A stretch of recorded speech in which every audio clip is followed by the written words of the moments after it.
being held on the 31st of January 2024, and I'm glad I got that right because I normally say 2023. 2024. This meeting is being webcast with the exception of any business that the committee resolves to exclude the press and public because of the likely disclosure of exempt information as defined by the Local Government Act 1972. This meeting is being held as a hybrid meeting with Governance and Audit Committee members attending in person at the Council Chamber, County Hall, Ruthin, or remotely via video conference. For transparency purposes, I will ask the monitoring officer to identify which Governance and Audit Committee members are in attendance and whether they are attending in person or remotely. Those attending remotely are kindly asked to mute their microphones unless they are called upon to speak.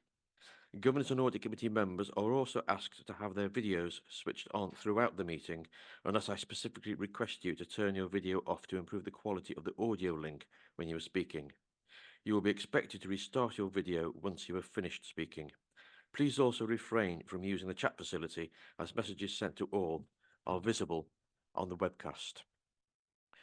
Those present in the chamber are asked to make sure that they speak directly into the microphone to improve the quality of the sound for those attending remotely. To aid transparency, all the meeting's business must be conducted through the chair. Thank you. Thank you, Chair. Just to confirm, members of the committee who are attending in person in the chamber, Mr. David Stewart, lay chair of the committee, Councillor Mark Young, vice chair, Councillor Adwell Roberts and Councillor Bobby Feely. Remote attenders on screen are Councillors Ellie Chad, Justine Evans, Carol Holliday, and lay member Mr. Nigel Rudd. There are also observers online, which is Councillor Ellen Heaton, and Councillor Gwyneth Ellis is also present in the chamber but not a member of the committee. Also in the chamber are officers to support the committee today.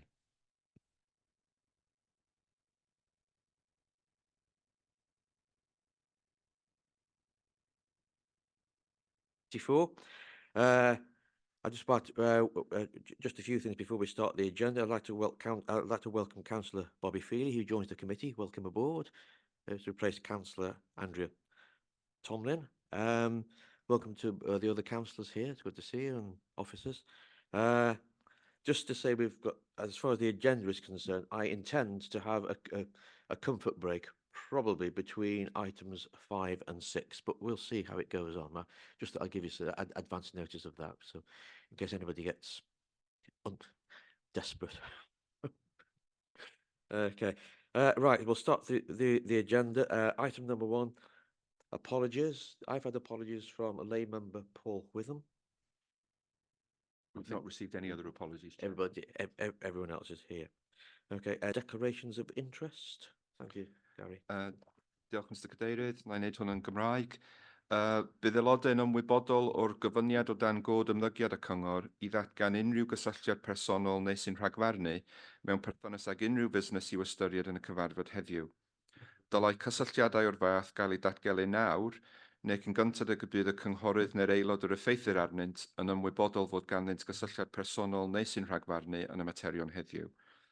Mae'n ofynnol i holl aelodau sy'n datgan cysylltiad i nodi'n glir beth yw'r cysylltiad ac i hysbysu pa un a yw'n gysylltiad personol neu'n gysylltiad personol sy'n rhagfarnu, fel y diffinwyd yn y cod ymddygiad. Mae'n ofynnol i unrhyw aelod sy'n datgan cysylltiad sy'n rhagfarnu adael y cyfarfod yn ystod y drafodaeth ac ni ellir cymryd rhan mewn unrhyw drafodion. Gall aelodau a ddiddordeb personol yn unig gymryd rhan yn y drafodaeth ac unrhyw bleidlais. Os bydd cysylltiad personol neu sy'n rhagfarnu yn cael ei ddatgelu heddiw nad yw wedi ddatgelu a'i gofnodi yn blaenorol, bydd yn ofynnol i'r cynghorydd neu'r aelod dan sylw lenwi a llofnodi ffurflen datgan cysylltiad sydd yna ar gael gan staff cefnogi'r pwyllgor sy'n bresennol heddiw neu ar-lein.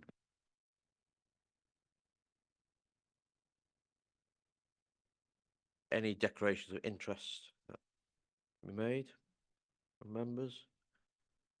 Nigel Rudd. Thank you, Nigel. Thank you, Chair. A personal interest and respect of membership of the GAC for Conwy Council. Councillor Ellie Chard.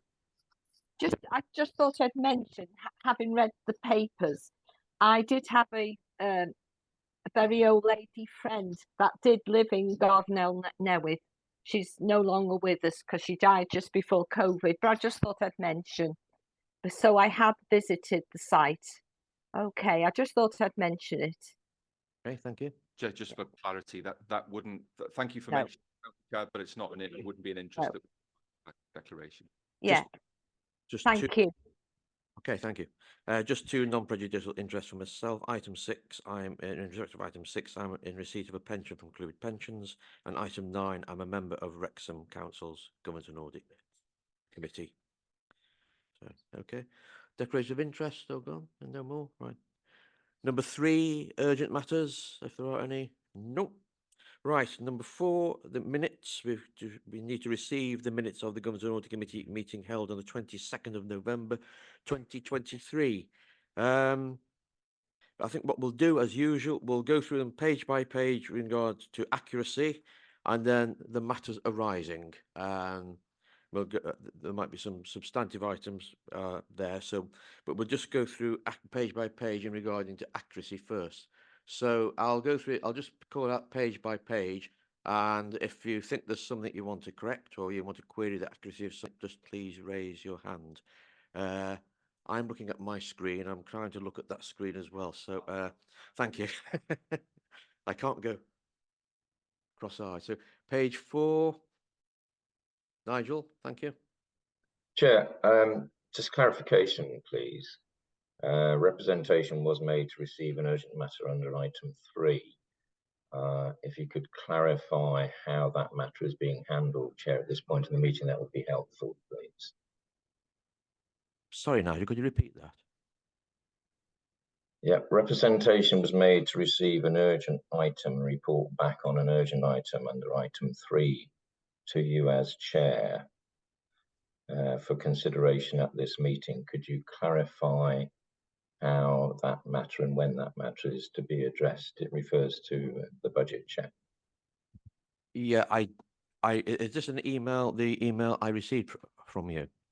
Yes, Chair. Yeah, sorry. I didn't know it was being made as part of item 3, I'm sorry. I didn't know it was in relation to section 100B4 of the Local Government Act 72. However, it's regarding the financial situation and a budget update, and I intended to handle that in part of under matters arising as we go through the minutes. Thank you, Chair. Okay, thank you. Okay, so if we go through the minutes, page by page, as I say, but any errors, or do we go on the accuracy of the minutes? Page 4, page 5, 6, 7, 8, 9, 10, 11, 12, 13, 14, 15, 16, 17, 18,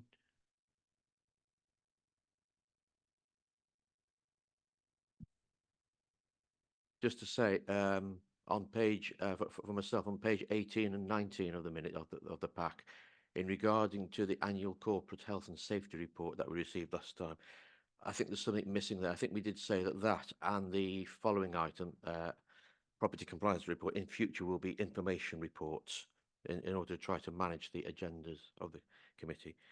So that's page 19, page 20, 21 and 22. And I think that's everything there. So no other errors, nothing else regarding accuracy of the minutes. Not just errors, sorry. Anything missing? Okay. So now we go through matters arising. If we go back to the minutes, the beginning of the minutes of the last meeting on page 4. And anything on page 4, page 5?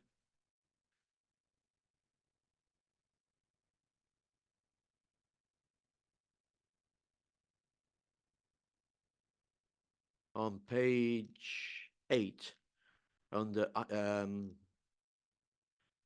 where it's referring to page 8 of the minutes of the last time, the annual governance statement. They said the monitoring officer confirmed he would be meeting with the chief internal auditor before the next annual governance statement to report discuss the addition of a commitment to good governance to be included. Is there any? We haven't met yet, but we will be Okay. before the annual. This is for the suggestion that the council in its documents makes an explicit reference to its commitment to good governance. We know there is a commitment to good governance, but it's to make an explicit commitment there. Okay, so that's to happen. Going on to anything else? I want to raise something on page 16.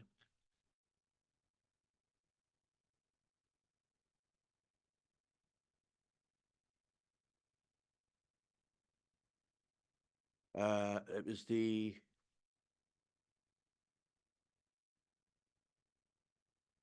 I can't find it now.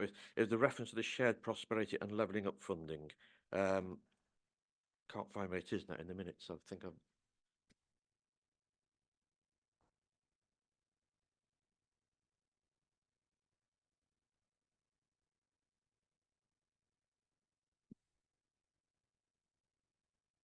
Someone help me, sorry.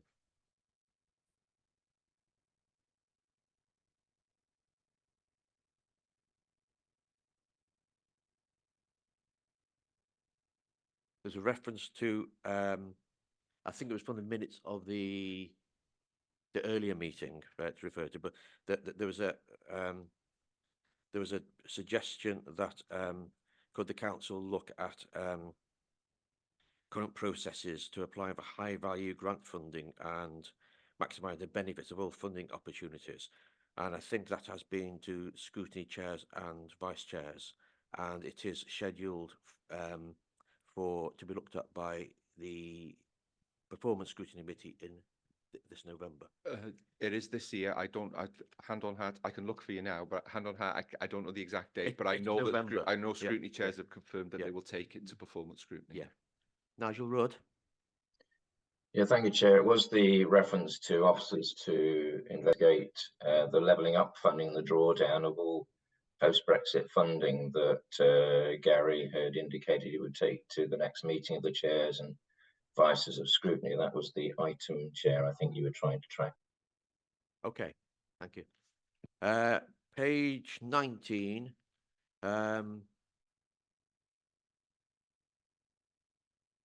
There was a reference. Is it page 19? So I think I've got my page numbers mixed up. So I do apologise for that.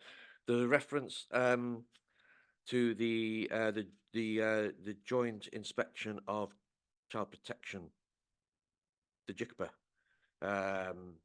Inspection that you see the meeting before last. I did meet with Nicola to discuss. We haven't actually sent a letter, but I know that Nicola has raised this with regulators directly, and we have another meeting on Friday with regulators where we intend to raise the issue again, and probably look to draft some correspondence on the back of that, which we will share with the committee beforehand.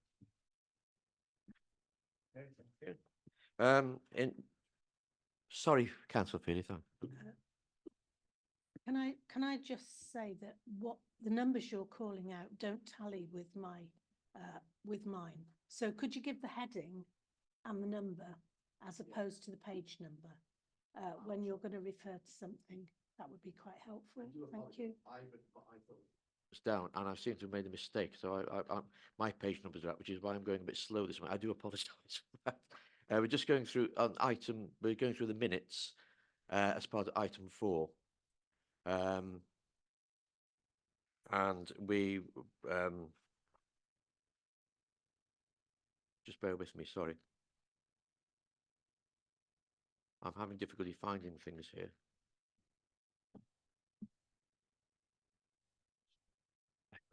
Which issue in particular were you? Okay.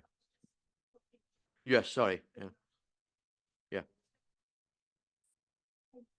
I've got my page numbers wrong. The pages don't tally with mine. So could you give the headings, like, for example, number 6 budget process, for example, rather than the page number? I haven't got a specific query because I wasn't involved. Yeah. I do apologise. We're now on page 9, pack page 9, and it's item 5 in regard of the corporate risk register, which is the next thing I wanted to talk about briefly. As I say, apologies for that.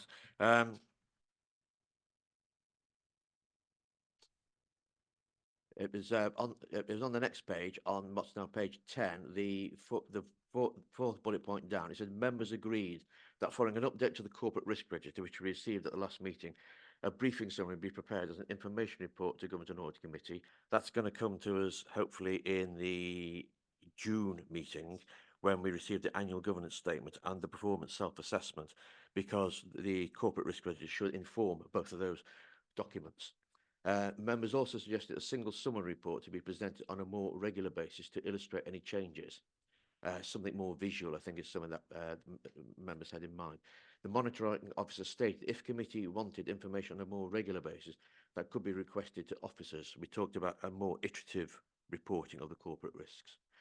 Officers suggested taking comments back to the team for observations in ways of providing more regular information to the committee. This was following, if you remember, we had a training session from the corporate risk officers. Since then, I have met, I think, Mark, were you with me? I can't remember now. So we had a meeting with the risk officers since the last meeting. You weren't there, obviously, no. Anyhow, sorry. It's not going well this morning. I do apologise. It's first one of the new year. Yeah. Just to say that I did have a meeting with officers and with Councillor Julie Matthews. There were a few things in regard that to risk management that we identified with at the training session and at the last meeting of this committee. The guidance for risk management has been amended, so it's more explicit as to the remit of this committee in respect of risk management. Formally, it just said that we were there in effect to look at the process, but it's now been amended. So it also talks about our role in respect to governance-related risks. The revised guide will be shared with the next corporate risk report sent to the committee for information in April or June. I think it's meant to be June. We also discussed the idea of a focused workshop for the committee in the early summer on risk, following on the early one that we had. The arrangements for this will be discussed with myself as chair and any other interested committee member, and I think we've got a meeting for this arranged in April.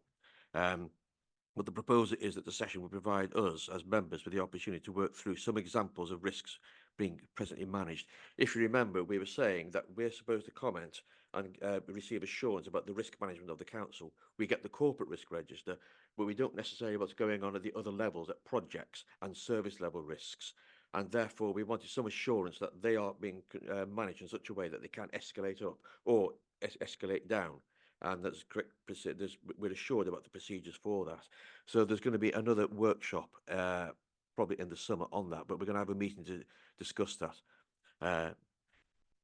in advance.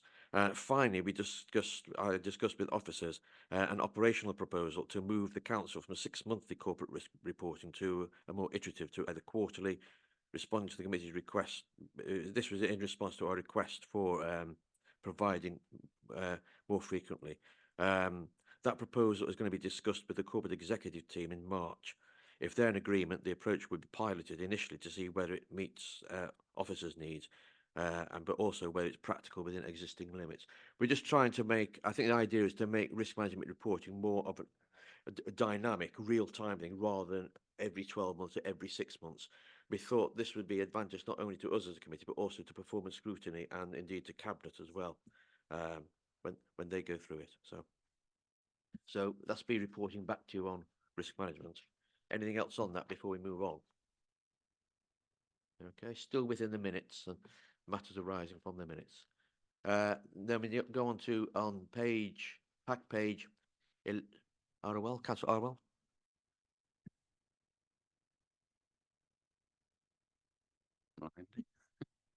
Just rhywbeth bach, ddoe gawson ni benderfyniad beth ydy treth yn mynd I fod trwy'r flwyddyn nesaf, ariannol nesaf.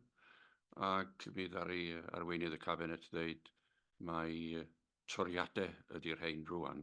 Ac yn yr cofnodion yma, maen nhw'n deud ma arbedion ydi o. Ydyn ni'n mynd i newid savings i fod yn cuts?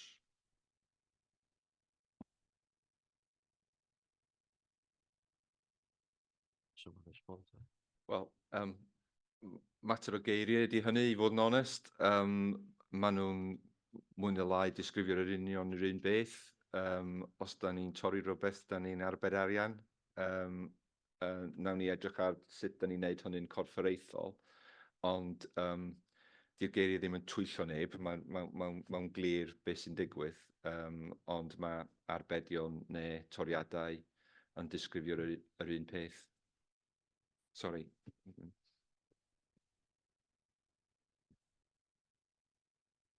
Is it okay if I? Yeah. Just i ychwanegu at hynna, Gary, dwi'n meddwl bod yr arbedion hefyd yn gallu cynnwys creu incwm. Felly fysa toriadau yn anghywir. Ie. Achos mae arbedion yn cynnwys toriadau ac creu incwm. Mae hynny'n ateb lot well, ydy.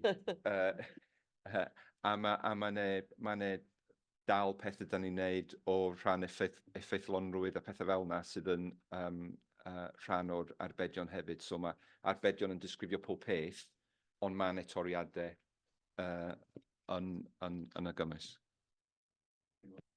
Diolch, sori. Oce, diolch. Mae'n bwynt teg, dwi'n meddwl, wrach ddylen ni edrych arno fo'n gorfforaethol, yn symud ymlaen hefo'r broses o osod cyllideb ar gyfer flwyddyn nesaf, wrach bod angen rhoi mwy o bwyslais ar be dyn ni'n galw'n dod o mwy o incwm i fewn, be dyn ni'n alw yn effeithlonrwydd, a be dyn ni'n alw yn doriad i wasanaeth. Fysa hynny wrach yn helpu. Dwi'n meddwl yn ystod y broses flwyddyn yma, dyn ni wedi defnyddio'r gair savings i ddod ar draws pob peth, ond fel mae Gwyneth a ydych chi Gary di ategu, mae hynny'n cyfro lot o bethau. Diolch yn fawr. Diolch yn fawr, ie. Diolch yn fawr, thank you. Which brings us nicely to the next item, which is still going through matters arising. Item 6 for the minutes of last time was a budget process update. I understood, I think it's likely that we might have a few points of observations or questions on this as a committee. I think we agreed last time that the GAC role is not about the pros and cons of specific savings or, let's say, proposals for income, as we've just been talking about. But it's not about the pros and cons of particular measures, but it's for us to receive assurance about the processes involved to ensure that the council can balance its revenue budget for the next financial year, and indeed, as far as possible, for subsequent years, and also concerning the impact on the council's corporate governance processes as well. We said the three things we needed to be made aware of were any savings proposals which were found not to be accurate for some reason, or any other projections. I think we specifically said in the minutes it says savings, but it's any other financial proposals and any other projections, I should say. We also want to be made aware of anything, any proposals which are unlikely to be achieved. So the first one was the accuracy of the proposals. The second one is them not being achieved. And then thirdly, any impacts on the corporate governance of the council, since we're not just here about the financial affairs, but here also about the corporate governance of the council overall. If there's going to be any impacts on that, we need to be aware of that. We agreed last time that budget update reports will be received in June and November as per last year, at least twice a year. But sooner than that, if there's any significant events or deviation from what is planned or expected. I think at this point, I know Liz has come to this meeting now, and I think it'd be worthwhile perhaps just giving us a verbal update. And I think Nigel, Member Nigel Rudd, the email to me, the urgent business, if there's anything in particular that I'd suggest we hear what Liz says, and then feel free to come in respect to your email then, which is what I propose to do in respect to your request. So Liz, and then anything from Nigel, and then any other queries, questions that other members have. Thank you. Thank you. So I suppose that today we've got some members of the committee that are more informed than others, because those that are members were at full council yesterday where full budget proposals were considered. But to be fair to our lay members who may not have had time overnight to have sat through the 3-hour meeting where we discussed budget yesterday. So forgive me, members that sat through yesterday, but to be fair to our lay members, we need to bring them up to speed on where we're at with budget. Yesterday, the full budget proposals went through. So the estimated level of pressures, so the cost of providing services in 24-25 compared to 23-24, in total came to 24.5 million in pressures. And those proposals, those pressures were met in a combination of an increase in funding from Welsh Government through the provisional settlement of circa 7 million.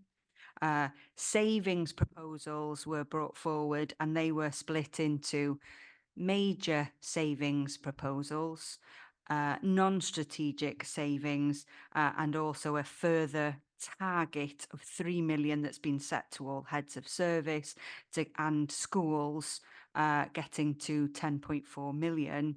And then the gap was 7.5 million, which was being bridged with a council tax increase of overall 9.34, but that was 8.23 for council services and 1.11 for the increase in the fire levy. So the budget overall, our net budget, moves in 23-24 from 251 million up to just shy of 265 million. And that was approved by council yesterday.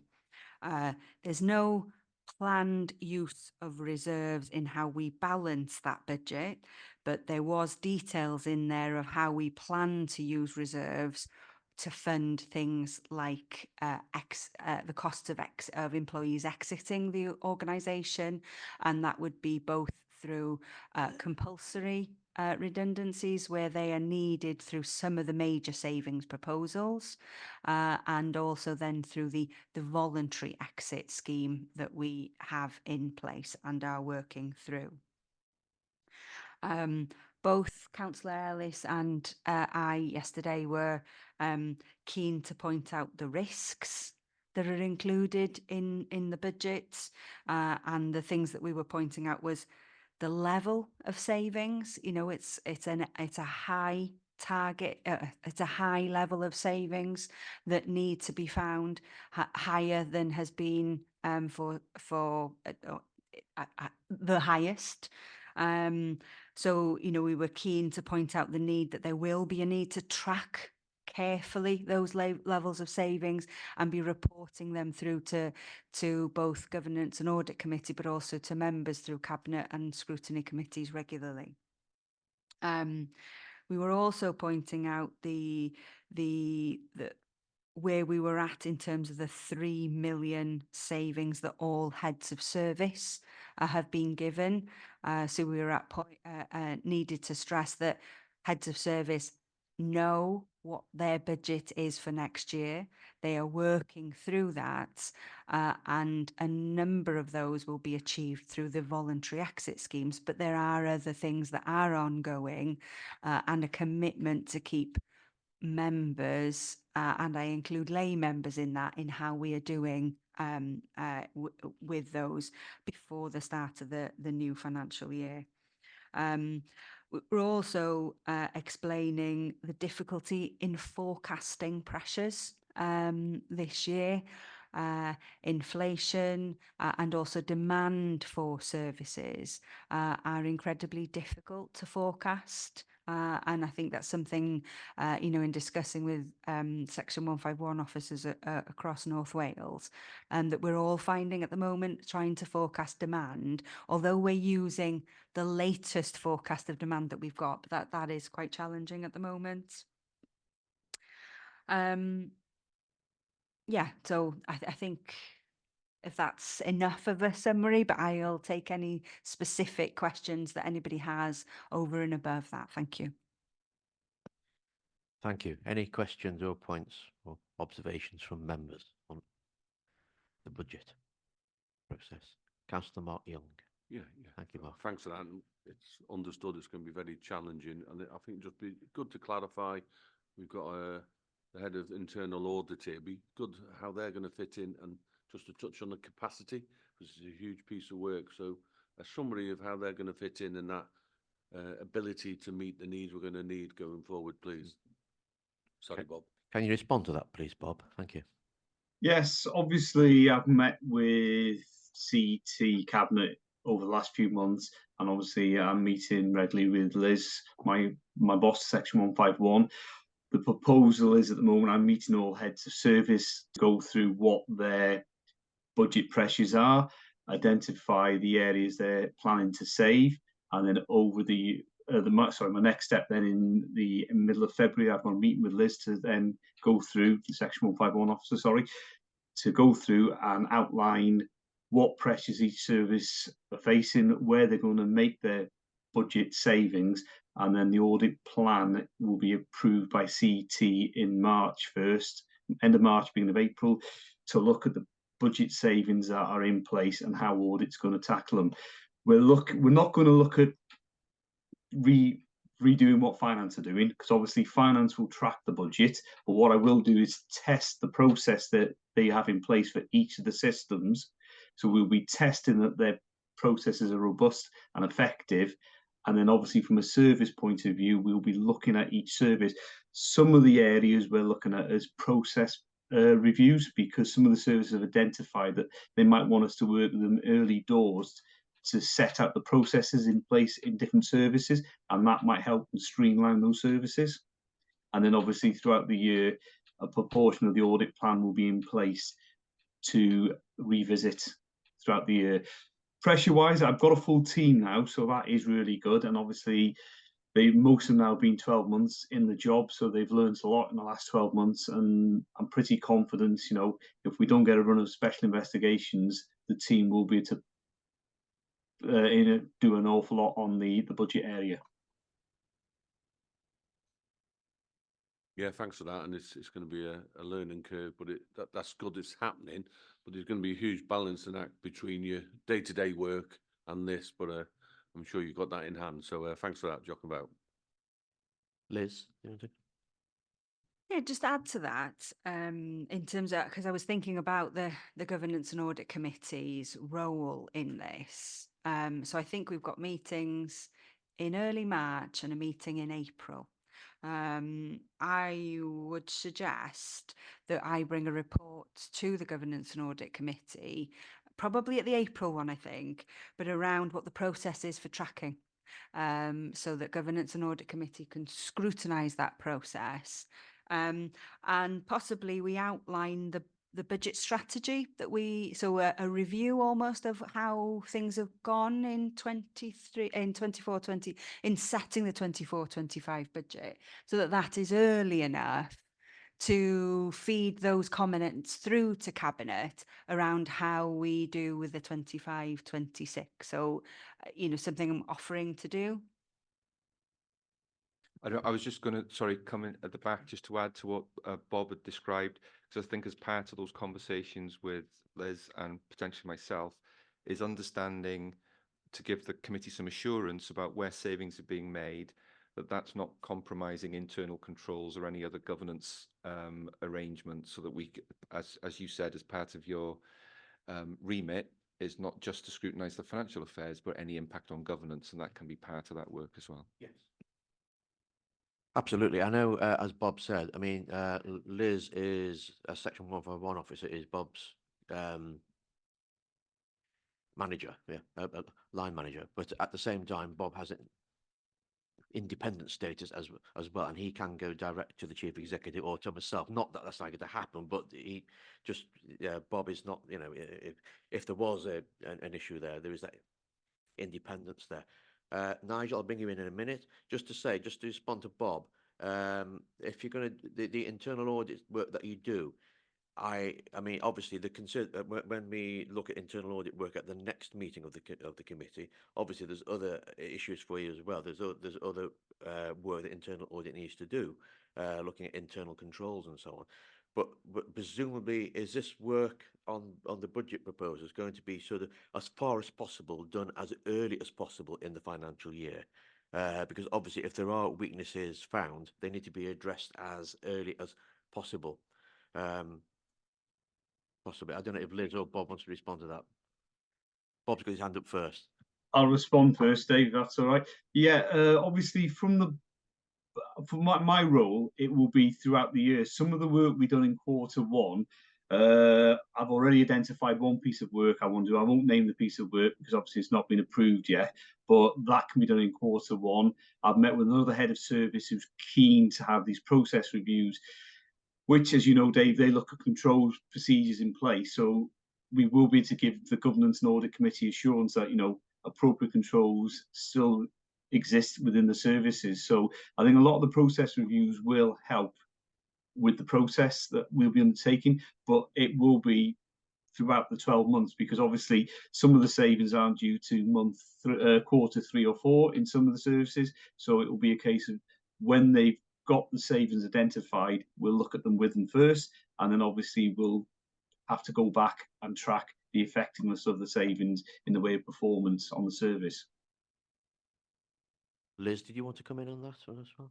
Just to back up what Bob's saying there, really, I suppose we're talking about, have we achieved the savings? We're talking about the financial year 24-25. So although we might want to look at processes, actually we won't know until we're in the year how we're doing. So I know we're keen to get to this as quickly as we can so that we can learn the lessons for the next financial year. But the outcome is not going to be known until we're in the year. So we need to be, I think, realistic around that. But possibly some of these need to be thought of in 2 stages. So it's possibly, you know, a piece of work that's done early, but it's revisited later on in the year. And that's something that Bob and I will consider as we put that plan together.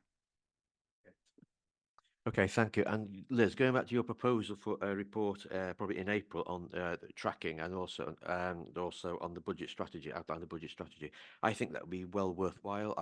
I'd like to welcome that. I think if we can specifically minute that, please. Just to be clear, so that all members are clear, that's in addition to the regular budget updates that we would normally get anyhow. I was going to suggest maybe as you're doing at this meeting, even if that's for the April meeting, perhaps in the March meeting, we could still have a verbal update. Okay, if that's all right. Nigel Rudd.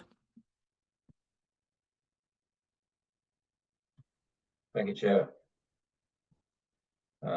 Just to say that I watched the last Cabinet meeting and yesterday's full Council meeting, and can I commend both members and officers for the sterling efforts they have put in and in the preceding preparation meetings.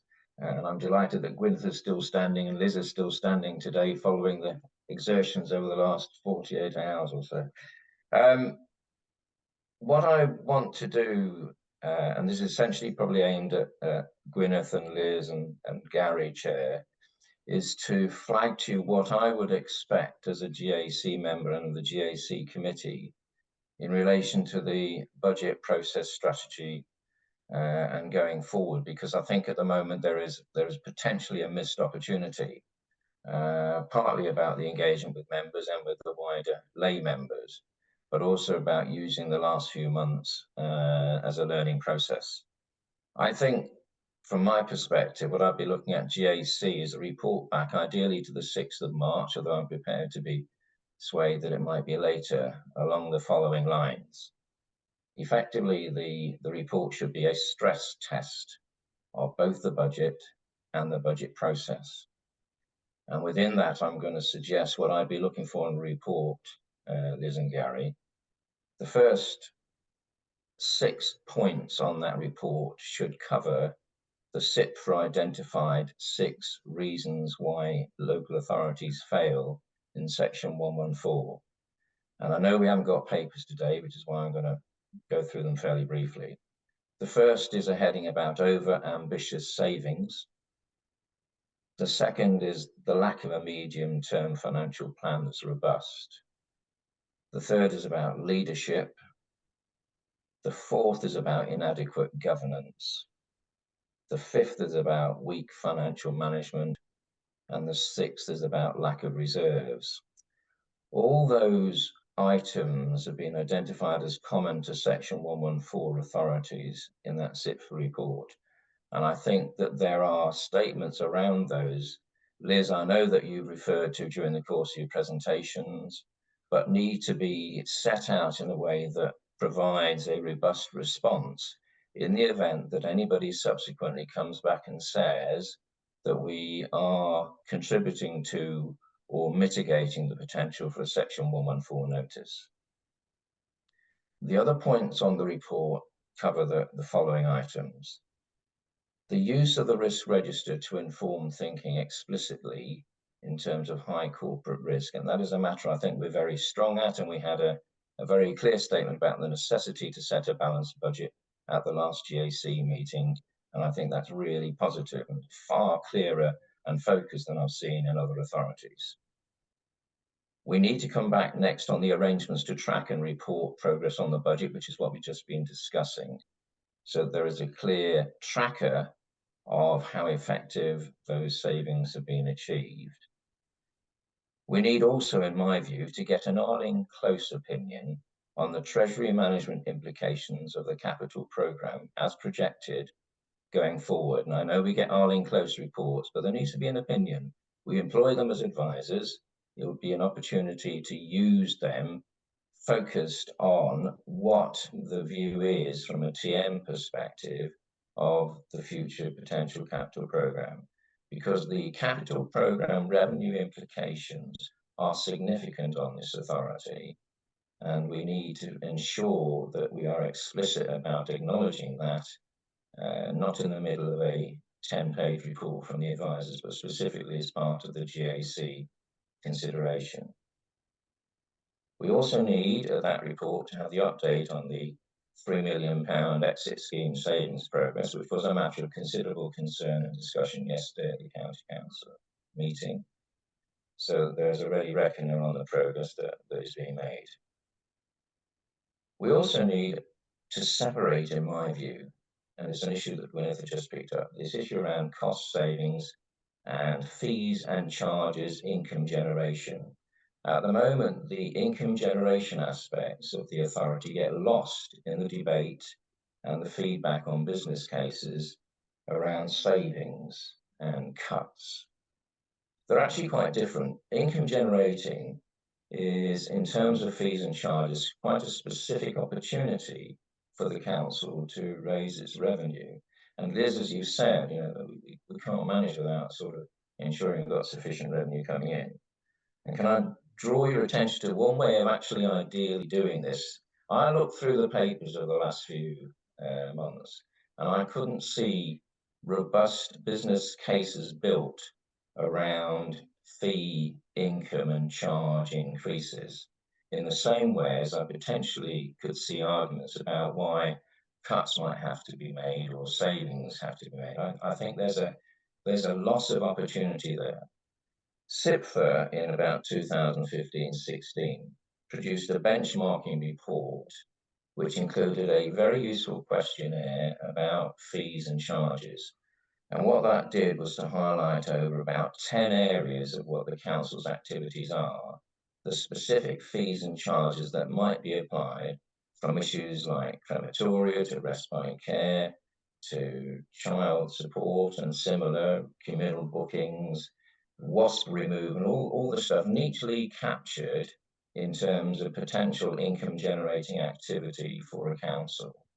And I think if the report could pick up on those particular benchmarking areas, it would allow a very explicit focus and business case to be built about, have we got charges in where we haven't, where we could and need to have them in?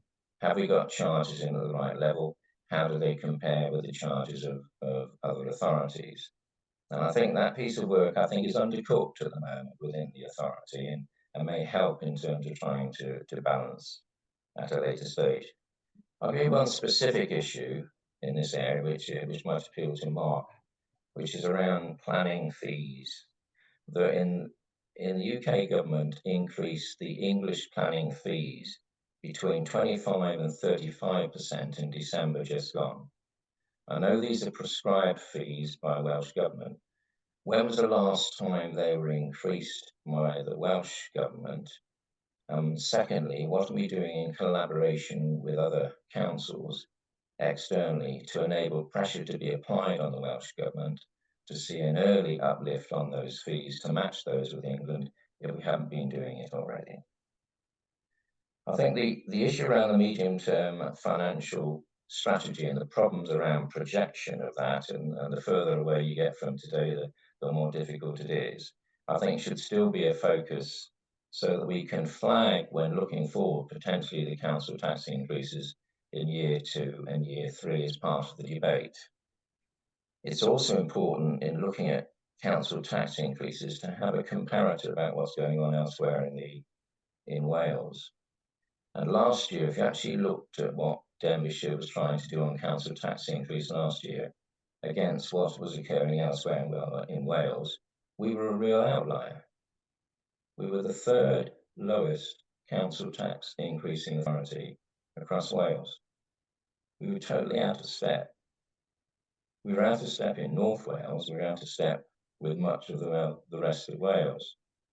And I think that there were debates, and we had those debates at GAC in the autumn and the spring prior to the council tax setting. And I think that we need to ensure that it's head that rules the business in terms of trying to ensure council tax increases are robust, as well as recognising the heart around idealism or sentimentality or political group positions in relation to it is going to be at the end of the day where members wish to make a decision. It's a very difficult debate, but part of that might be about ensuring that we are somewhere in a better understanding of the context of what we're doing, or have a specific reason why we don't. And I think an argument that says, for example, that we kept our council tax increase reasonably low last year was because we were in the middle of a cost of living crisis. It's exactly the same cost of living crisis that everybody else was experiencing. And I think there just needs to be a careful look at that from a political angle. And I'm not challenging the politics, but I'm just saying that there needs to be a look at it. I think the other area where we are weak at the moment is on national non-domestic rate or business rates. The level of collection of business rates across the authority and the level of return of business rates across the authority reasonably comparable, but most authorities, if you did an overview, you end up with about 15% return of business rates, 25% council tax, and the rest is RSG. In that scenario, I think we need to be better about consulting with the business community about what we're doing actually with funds that come from the business community and how it might be used and employed to benefit the business community. There seems to be a rather exclusive focus at the moment on residents within the council area and a lack of focus on the needs and wishes and aspirations of business. I'm sure we're doing stuff, but it's just not explicit enough, in my view, in terms of the consultation. And the final comment I'd make, Chair, is that we have not got the terms of reference for GAC, the council and scrutiny committees, in my view, in sync. There is a jarring both in terms of focus of those committees, a jarring in terms of timing of meetings of those committees, and a lack of understanding about what GAC is about. To arrive at a meeting here in January with no financial report formally on the agenda, I think is at least a missed opportunity and doesn't actually assist the council in arriving at an informed view. If the GAC can work in the way that I believe it can and should within this authority. It should inform the thinking and deal with the issues, for example, that get raised in yesterday's council meeting about the lack of proper governance.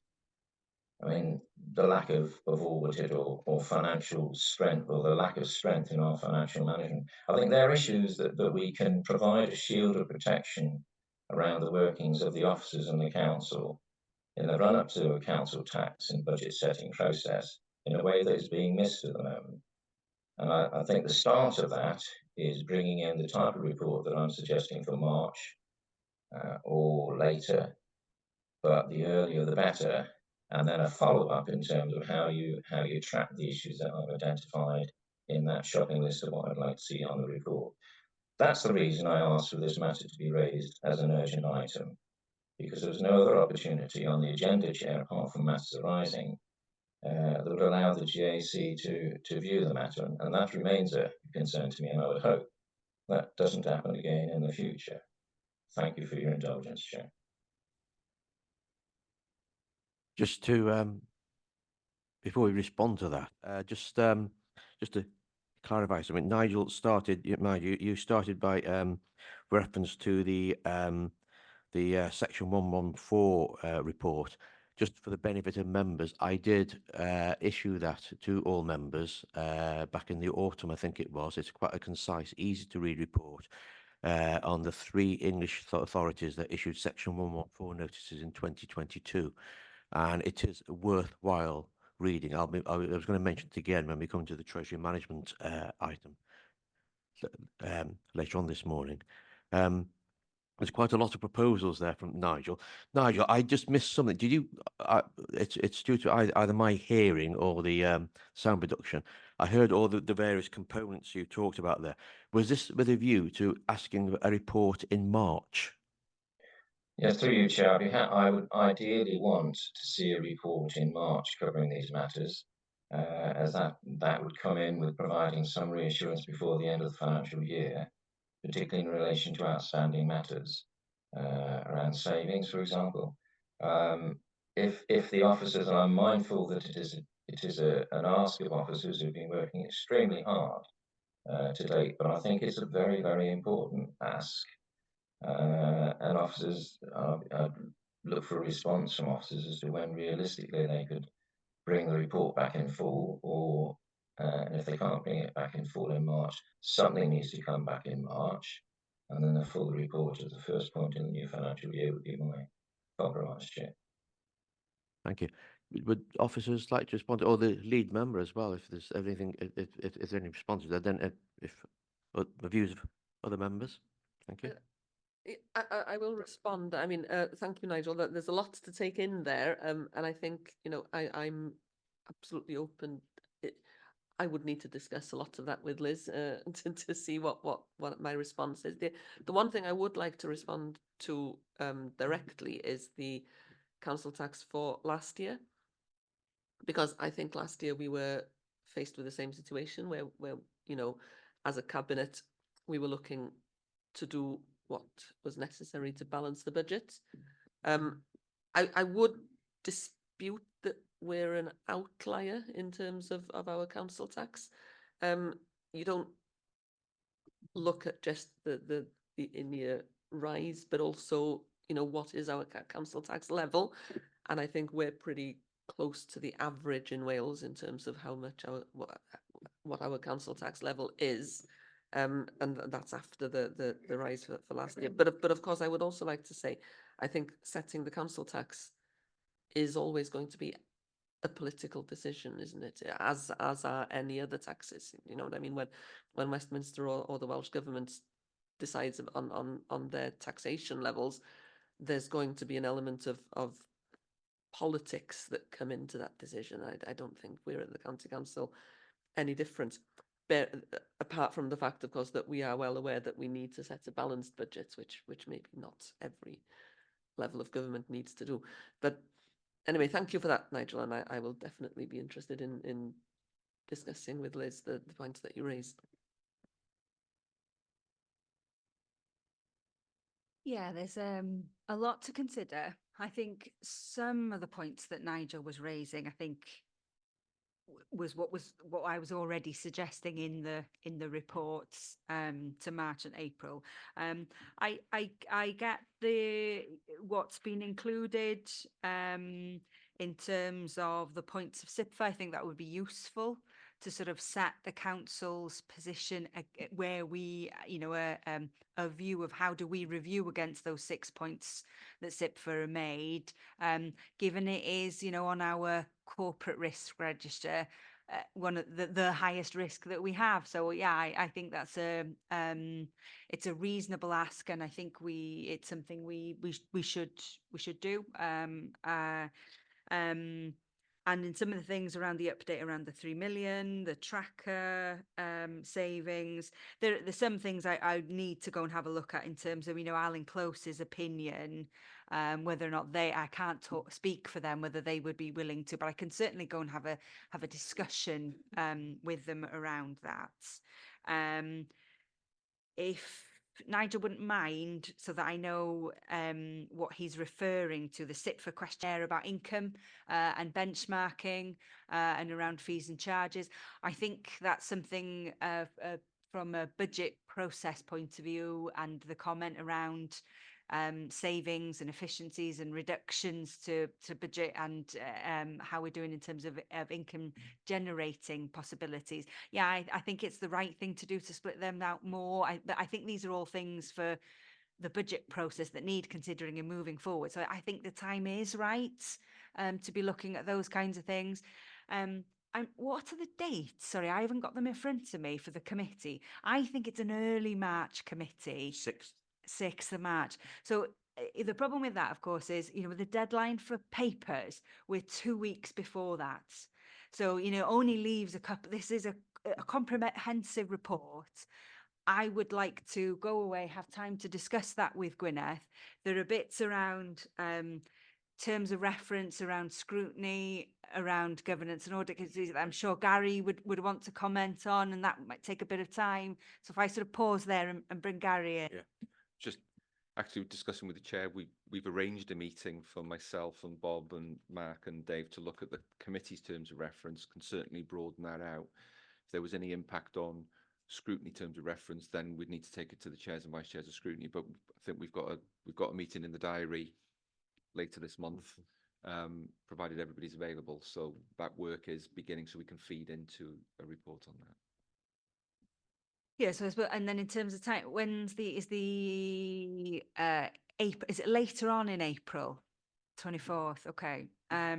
So whilst we can give a verbal update on how the work is going at the March committee, I think I'd be struggling in terms of capacity to be able to bring something comprehensive. I'd rather wait and bring something fuller in the April. But I understand the point that Nigel is making around the urgency around this and around wanting to see that information sooner rather than later. I get that.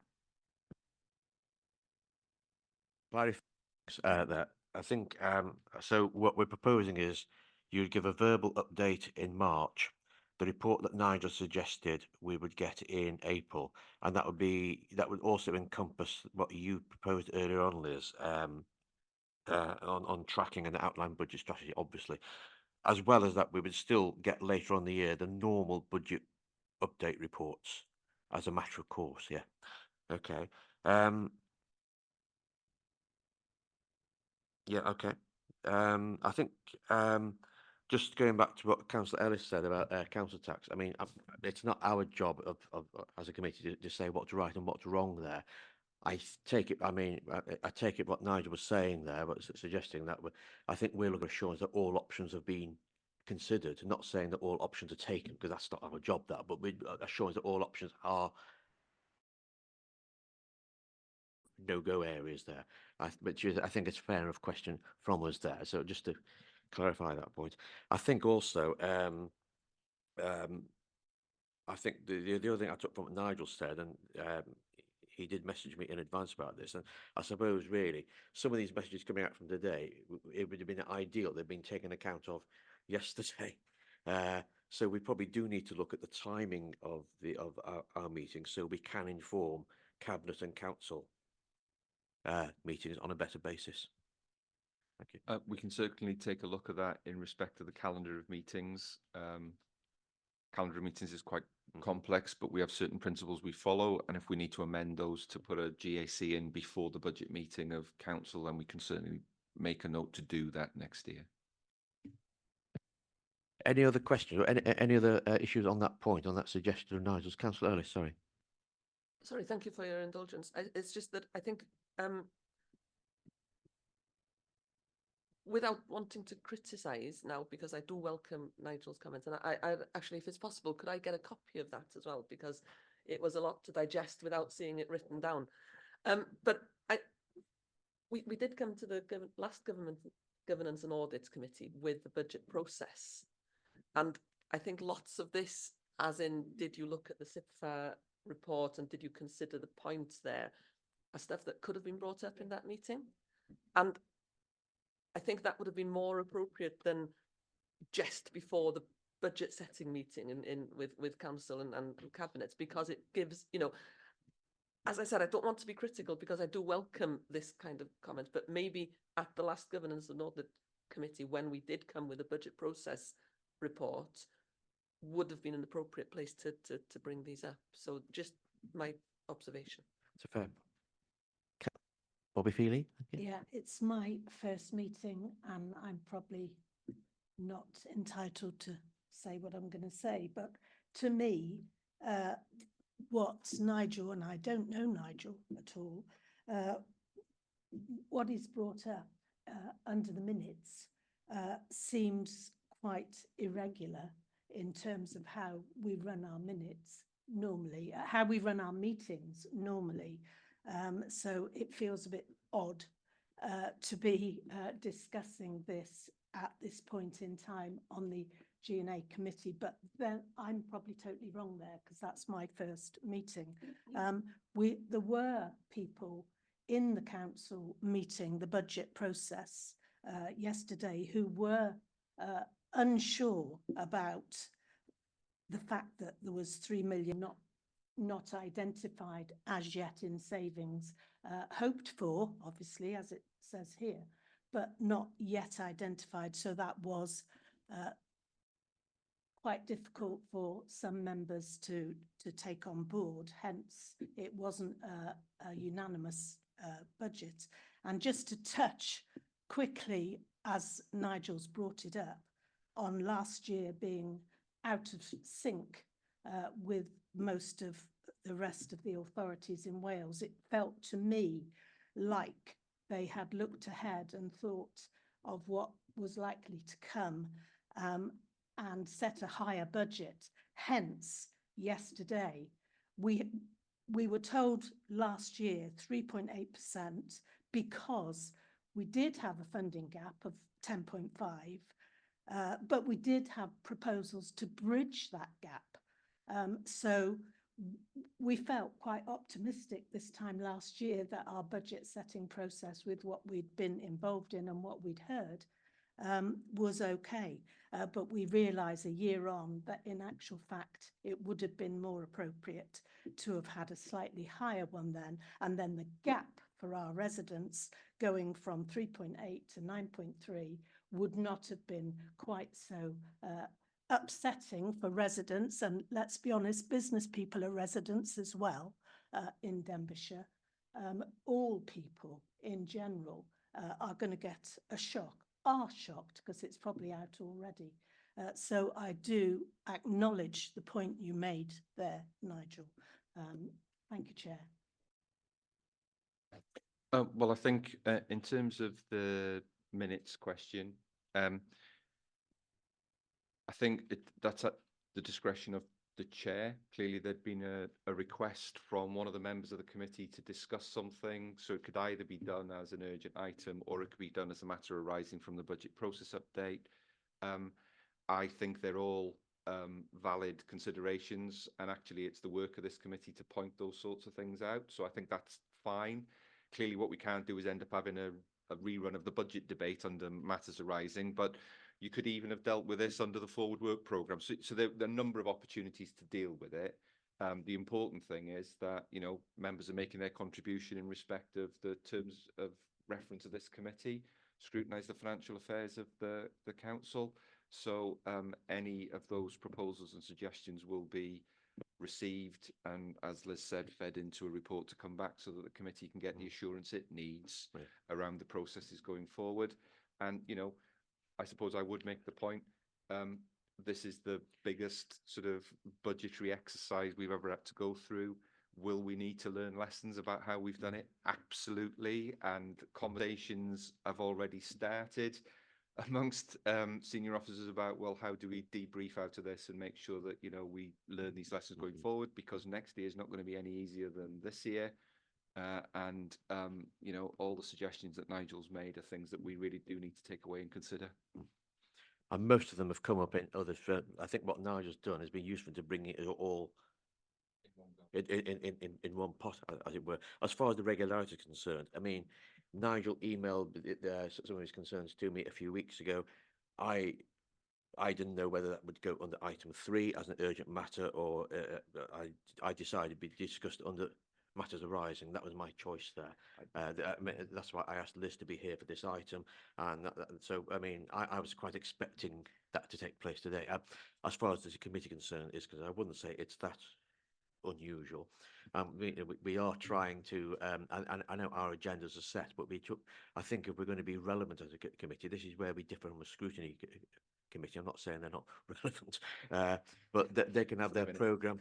Please don't put their programs are set, their agendas set in advance. Our agendas, by the very nature of the role of this committee, have to be alive and in real time, as it were. So I don't accept it was irregular in any way, but I take your point. But I see what you mean, but Yeah. I mean, just as just an ordinary member of the council, I looked at the agenda, assessed how long it would take, thought the care inspectorate Wales would be the first item, and didn't anticipate that an hour after we wouldn't be into the care inspectorate.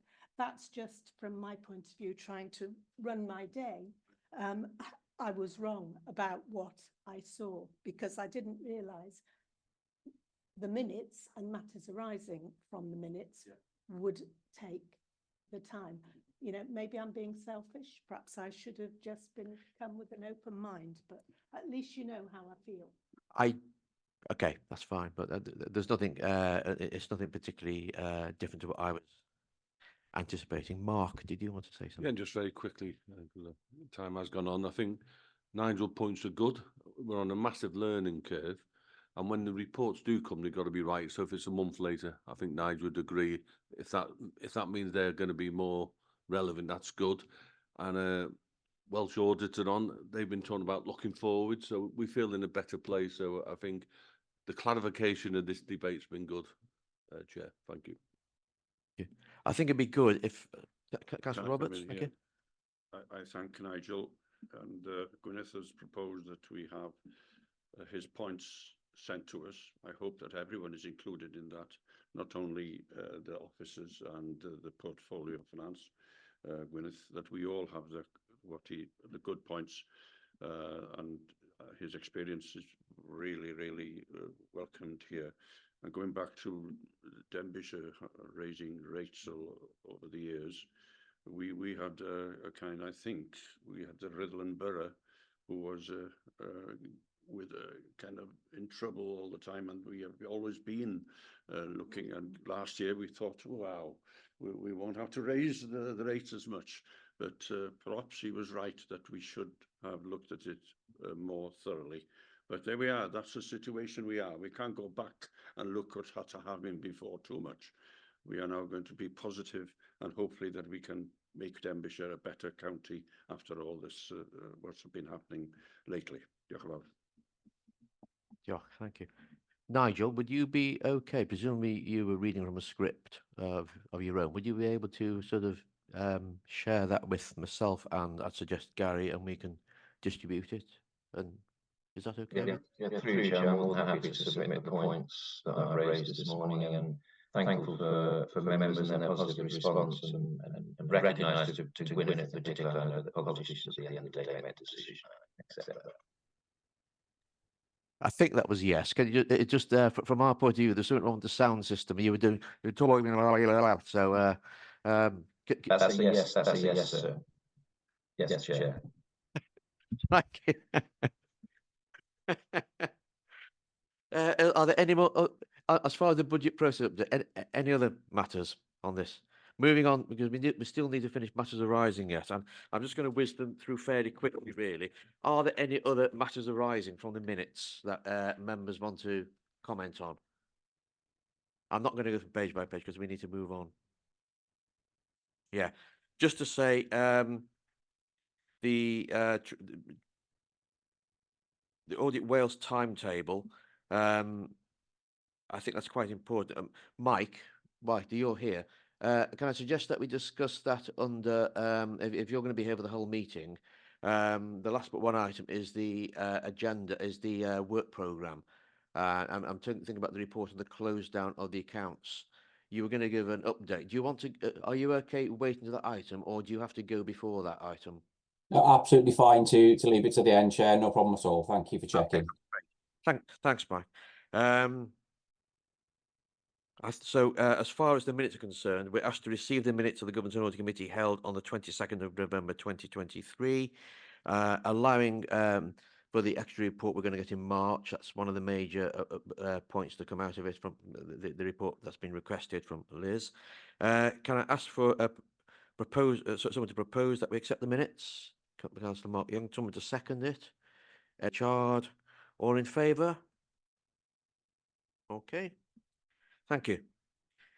Right, moving on to item 5, the Care Inspector at Wales Inspection Report. Thank you for waiting very patiently. We do appreciate it.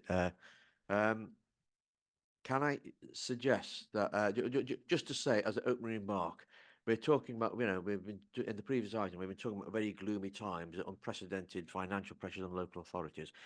When I read this report, it was like a breath of fresh air. The sun came out and the clouds drifted away there. So it was really refreshing to read such a report. However, if I could welcome is it Councillor Ellen Heaton and, sorry. Sorry. Katie New and Nicholas Stubbins and Councillor Heaton. Welcome to the meeting. I don't know who's going to open this and present this. Councillor Heaton, thank you.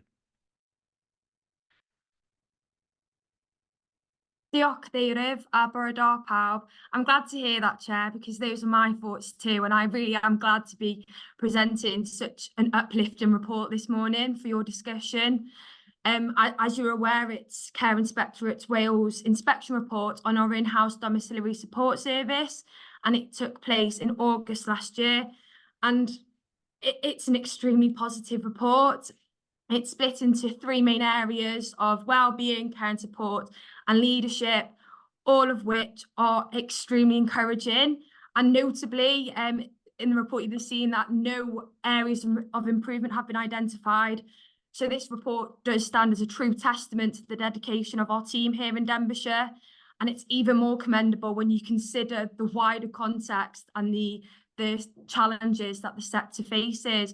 So I'll just keep my part very brief, if that's okay, Chair, and I'll pass over to the officers because I'm sure they're very keen to go into more detail on this report. Diolch.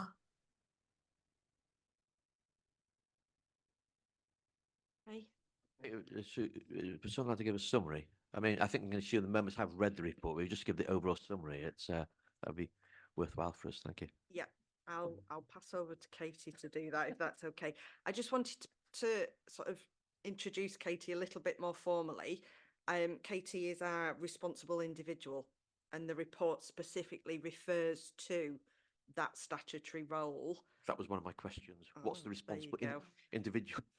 So yes. So the other thing I just wanted to ask the committee to cast their mind back to previous Care Inspectorate Wales inspection reports, which we've presented to committee on our residential care homes, which also sit within Katie's service, and also as the RI for Denbighshire, Katie has that role of assurance for us under the RISCA legislation.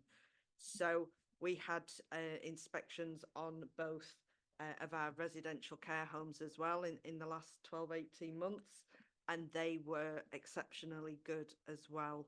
So without further ado, I will pass over to Katie, but I think it's very easy, isn't it, to pick up one inspection report and say this is really, really good, but how does that sit in the context of the wider service and the provision to that particular client group? And, you know, this is in the context of others of exceptionally good standard. Diolch, Chair. Yeah. Thank you, Kate. Thank you very much. I'm hoping you have read it. It's quite a short report. I've summarised the findings of the inspection. As with any inspection, we were racked with nerves because although you think you're okay, when somebody else comes and looks at it, it's always a nerve-wracking experience. And the success of all of the reports and the inspections we've had are because of the managers we've got and the commitment of the staff that we've got, who are totally committed to delivering high quality care and support to the residents of Denbighshire. Within the domiciliary support service, we've got around 57 carers. I say around because that fluctuates all of the time, and you'll be well aware that there is a recruitment to care crisis. And the carers that we have are often asked to shuffle shifts, pick up work that wasn't expected at the beginning of the week. And it's always a bit of a battle to make sure that we're delivering a service safely and a service that meets the needs of the citizens. Within the domiciliary service, we've got an array of support that we offer, which includes social care, health and social care workers, joint funded with BCU. We've got reablement workers, complex care workers, care and support workers, and within 3 extra care services, we've also got care and support workers as well. Just for reference, the 3 extra cares are place-based domiciliary support, so it's within a building, but people live in their own apartments. And they're based in Prestati and Real and Clyswellon, just across the road from here. The inspection is the first one under RISCA. We have been inspected in the past, but it was under the old legislation. But it is the first one ever for extra care, because extra care is relatively new as a concept and a service delivery model. It took place over 2 days. The inspector came and did a desktop review. She interviewed staff and citizens, and then she did a site visit to Gorwell Newid Extra Care in Real. As Ellen said, there was no areas of improvement. There was obviously areas that we would have preferred to be better, but that is our own critical eye looking at it and saying, actually, from this visit, we can see that we can change our services. And we've done that. CIW verbal feedback was given, and although the ratings at the moment aren't published, if there was a silent rating given, every area would have been good. I won't read the summaries because they are there for you to read. It might be better use if I just give you a bit of an overview of what the RI is and how that fits into quality assurance within our registered services. So under RISCA, there was the creation of a responsible individual role. This responsible individual role is for all providers of registered services, whether that's within the council or private providers. The intention of that role was to make sure that there was somebody within the service that was legally accountable for the service. And that's based on historical experience where people haven't been held account when services have failed. So it's quite a big responsibility, I feel it quite personally, but I'm very fortunate that I work for a local authority and I'm never really on my own with that responsibility. We've got a quality insurance policy, which was developed to reflect all of the requirements of the regulations of RISCA. And a whistle-stop tour of that is that we've got, we have to have monthly manager checklists that are completed by the individual managers in the different sites in our registered services. Each registered service has a quality review, 6 monthly, completed by the manager. And as the RI, I'm required by law to visit physically that site once every quarter and produce a report. At the end of every year, we are required to report to CIW under annual returns. It's quite a big piece of work for each registered service. And within that, that is then submitted to CIW and published on their website so that that can be viewed by members of the public. I think that's about it. All of our staff are required to register with Social Care Wales as professional registration. That was initially rolled out for domiciliary care workers, and latterly it's for the care homes as well.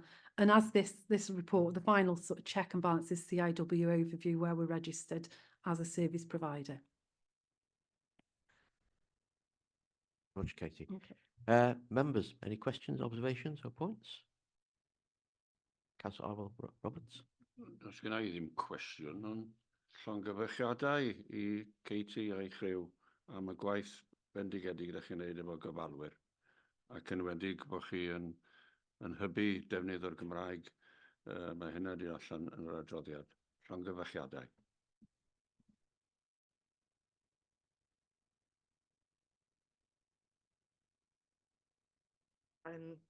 Diolch. As you know, and we've talked about this many times, for us, Welsh language is about dignity and care. Very, very important. Moynag area and the action plan that we have. We've had some active work within our settings to promote the use of Welsh to support Welsh learners amongst our staff.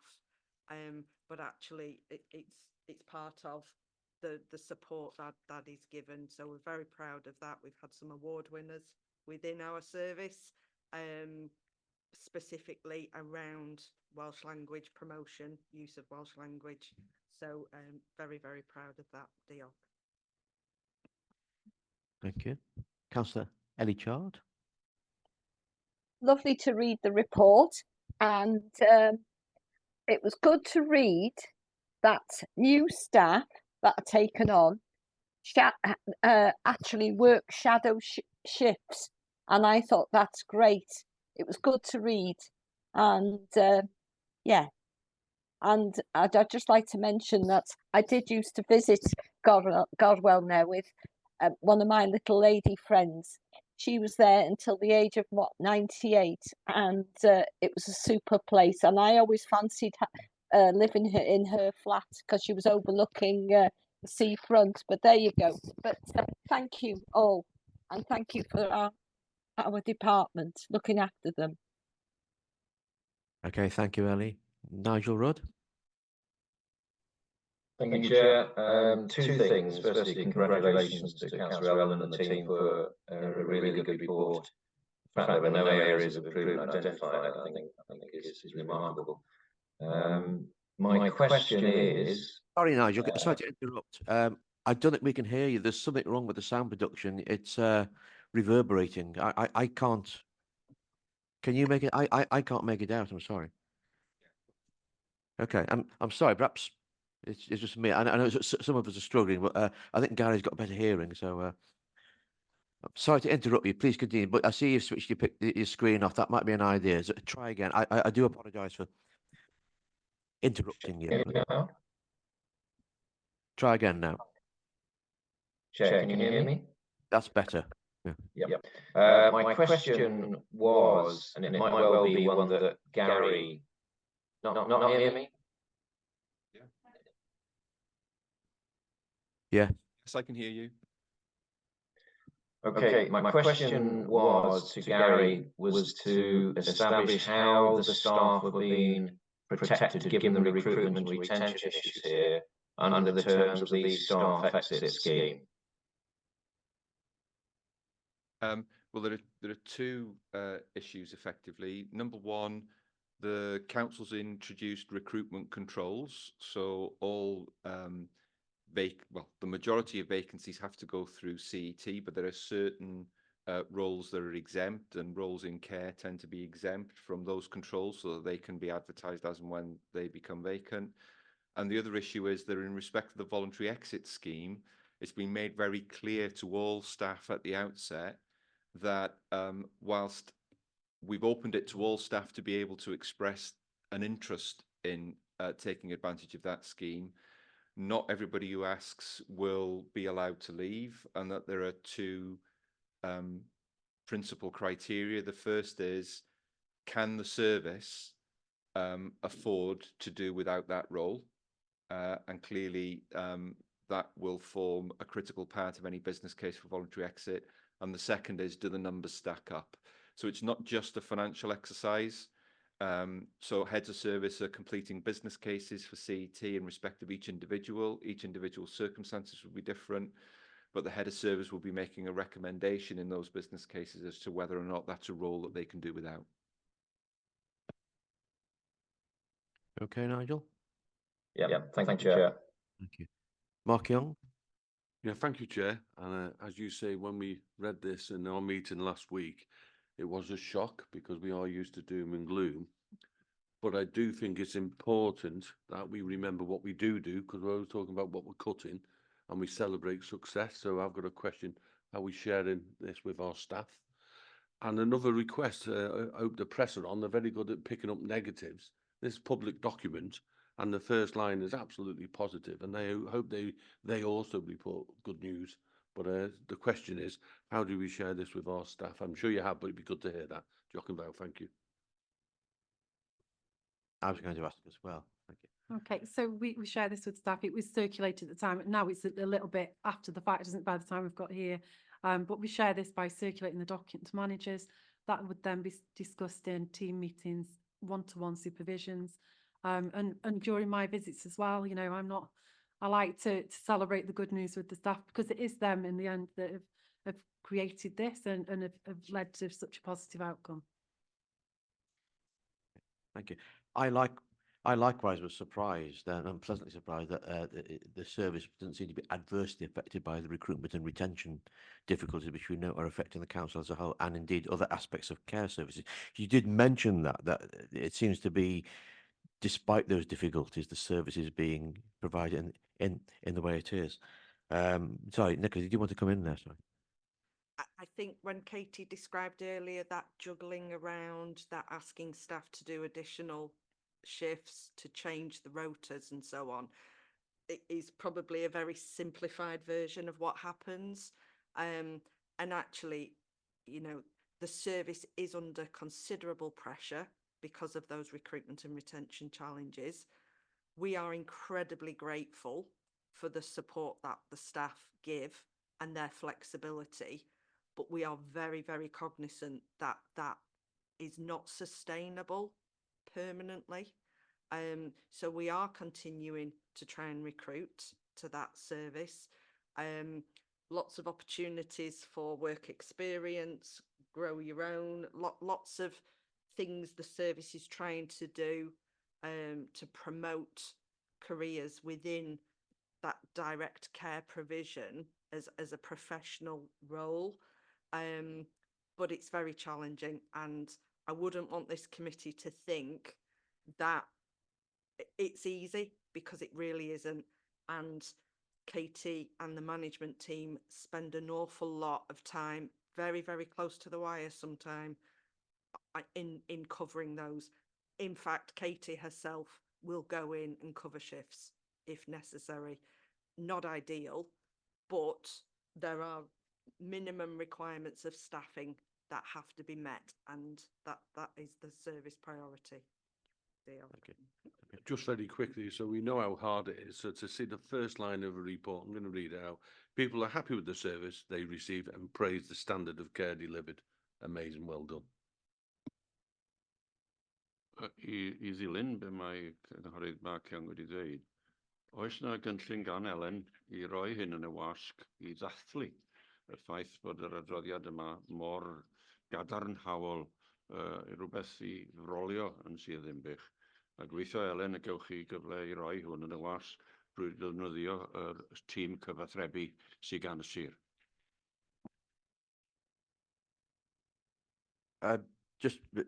Sorry, Bobby Feely? Just further to what you were saying, Nicola, do we are we beginning to bring the voluntary sector carers in to sort of try and help, not fill the gaps exactly, that doesn't sound right, but I know there's lots of willing volunteers out there who do things behind the scenes that none of us, know they're doing.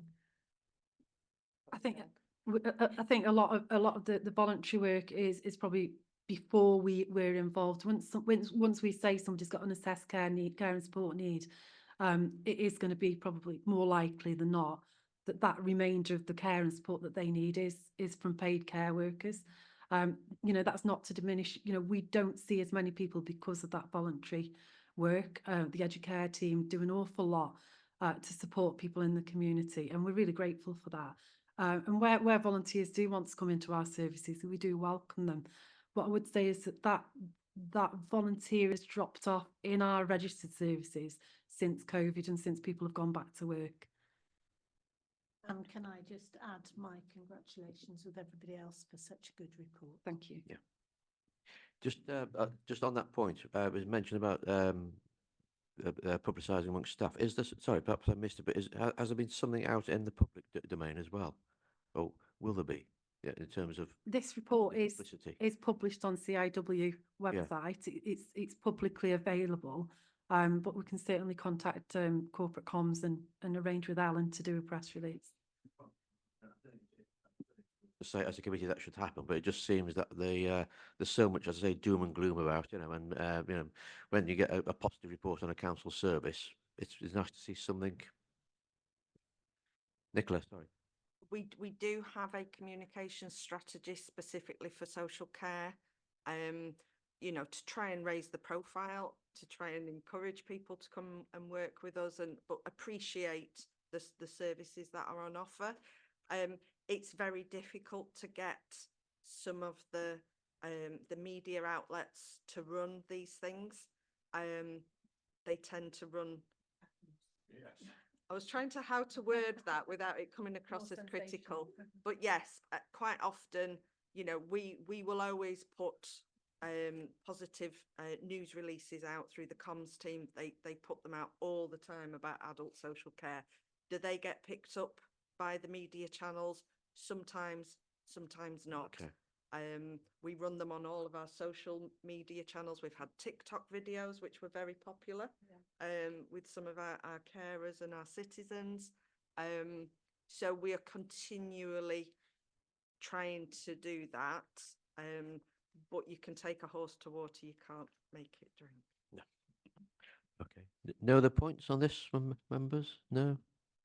Okay, the recommendation is that the committee confirms it is read, understood and taken account of the report.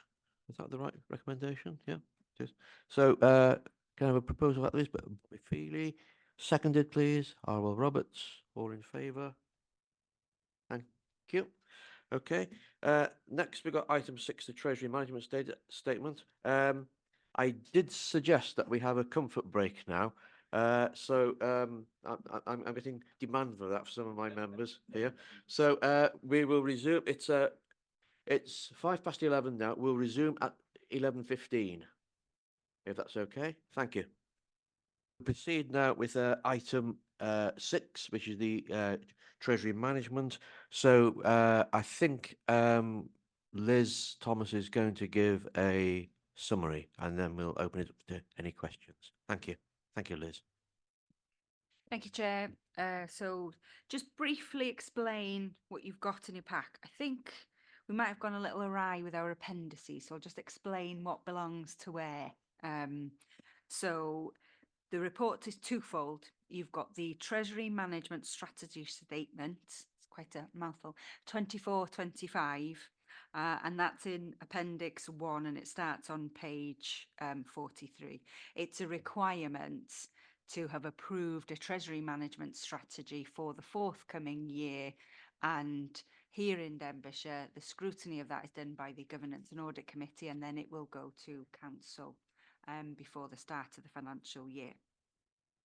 And we've also then got the usual Treasury Management Quarterly Update, and that's in Appendix 2 on page 61. So it's twofold.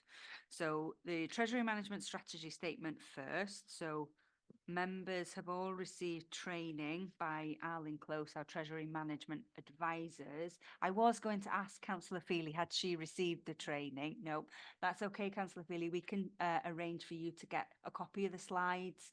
And if you want to spend some time with me or one of the team in going through and asking some questions, we can arrange that for you. So yeah, there was training by Alan Close to all members of the Governance and Audit Committee on the 18th of January, and I hope members found that useful. And if you've got any feedback following that training, because it's something we try to put on fairly regularly, please let us know. We can pass that on to Alan Close. So the Treasury Management Strategy for 24-25, I think it's important to note there's no material changes in the strategies that we are following. It's a continuation of what we have been doing over the past year or so. It's, you know, it's required to include a number of things under various regulation and legislation, and that includes an investment strategy, prudential indicators which are linked to Treasury management, and also the minimum revenue provision, and they're set out in various sections within that Appendix 1. The investment strategy, we take a prudent approach, and that is in the main to invest any surplus cash available on a daily basis with the UK Debt Management Office in the main. And the Treasury Management Strategy Statement will cover the requirements of the code of who we can invest with, how long for, and limits, and they split it into specified and non-specified investments. Those are requirements under the code that we have to have in place. There's also then in section 4 a borrowing strategy, and again that's a continuation. As a council, we have a long-term borrowing requirement that comes about from the capital programme. We can only borrow for a capital purpose. That comes about from that, and our strategy is to monitor interest rates so that we can lock in longer-term interest rates at the optimal time, but to use short-term borrowing in the meanwhile. And that the proposal is to continue with that borrowing strategy.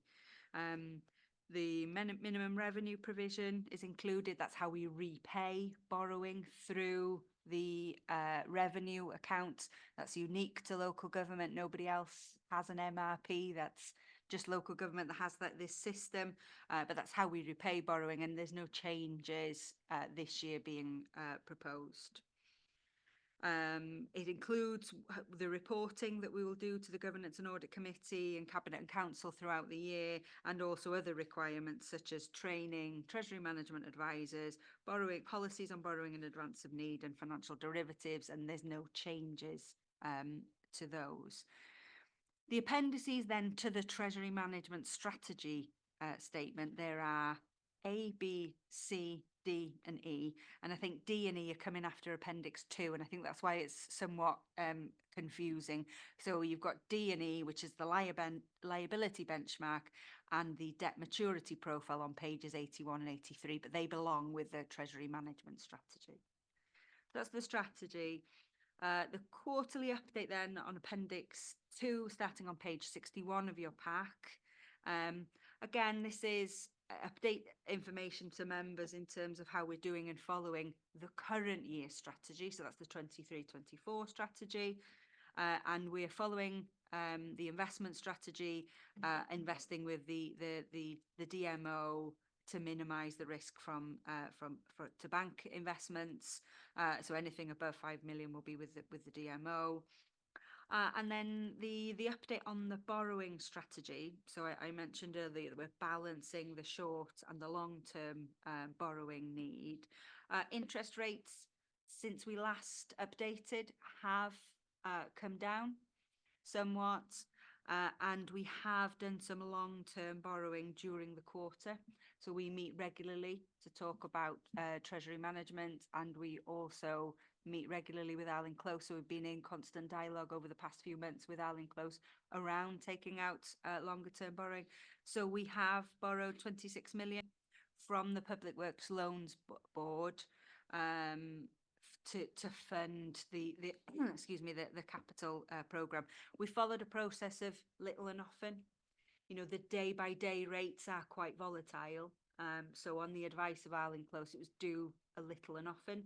So we've over that since November when we were last reporting to now, we've borrowed it in 5 times over that period. So we've done it in chunks. None of us have a crystal ball. You know, it looks like we're getting to the low points, and these are forecasts. It looks like we're getting there. We'll talk to Alan Close. We'll go for it. Sometimes the rate will go a little bit more down, or sometimes it'll go up. You know, it's like when you do your own mortgage. You know, you know the mortgage is coming. You know you need to do it, and sometimes the rates go favourably, not. But you don't want to. So it is moving on a daily basis, but we're constantly tracking that.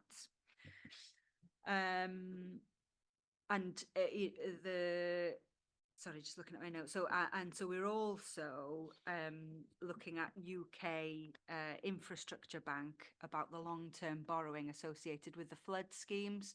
So we are moving through that process to get that borrowing from the UK Infrastructure Bank, and that's included within the reports. Other things to note, we had an audit, internal audit report was done in December. And we received a high level of assurance. So Bob and the team came out to look at the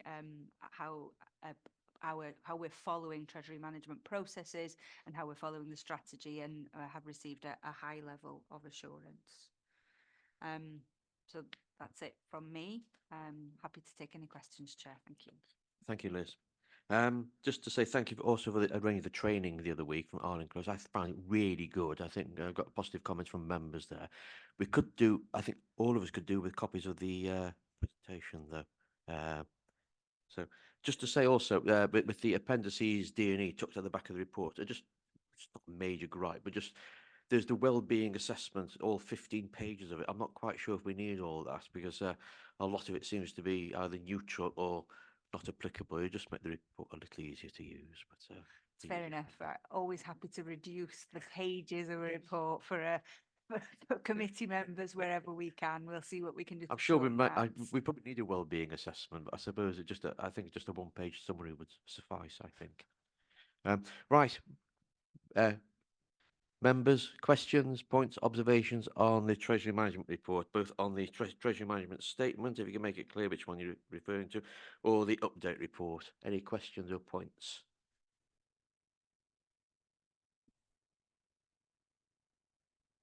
Nigel Rudd. Yeah, thank you, Chair.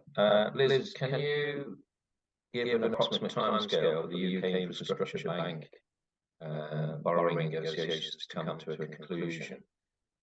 Because certainly on the training session that we had, which I endorse the Chair's comment on, was very helpful. UKIB seemed to be quite positive, institution well disposed to councils, and something we'll probably go back to at a future date as well. About half of that, I think, Nigel. So I think the question was, what's the time scale around the borrowing from the UK Infrastructure Bank? So my understanding, and I will admit I've been focused on budget, but it's Rhiannon and the team that have been dealing with this. So I will confirm this for you, Nigel, in a note to all committee members around what that timescale is. We're obviously going through their process and they meet to approve. I think we've hit the initial acceptance around that because they've got limits on how much they can borrow. So I think we are making positive progress, and I expect that to come in a matter of months, I think. But I would need to confirm how many months. So I think we're in for the early stage of 24-25, but I would like to confirm that if I can.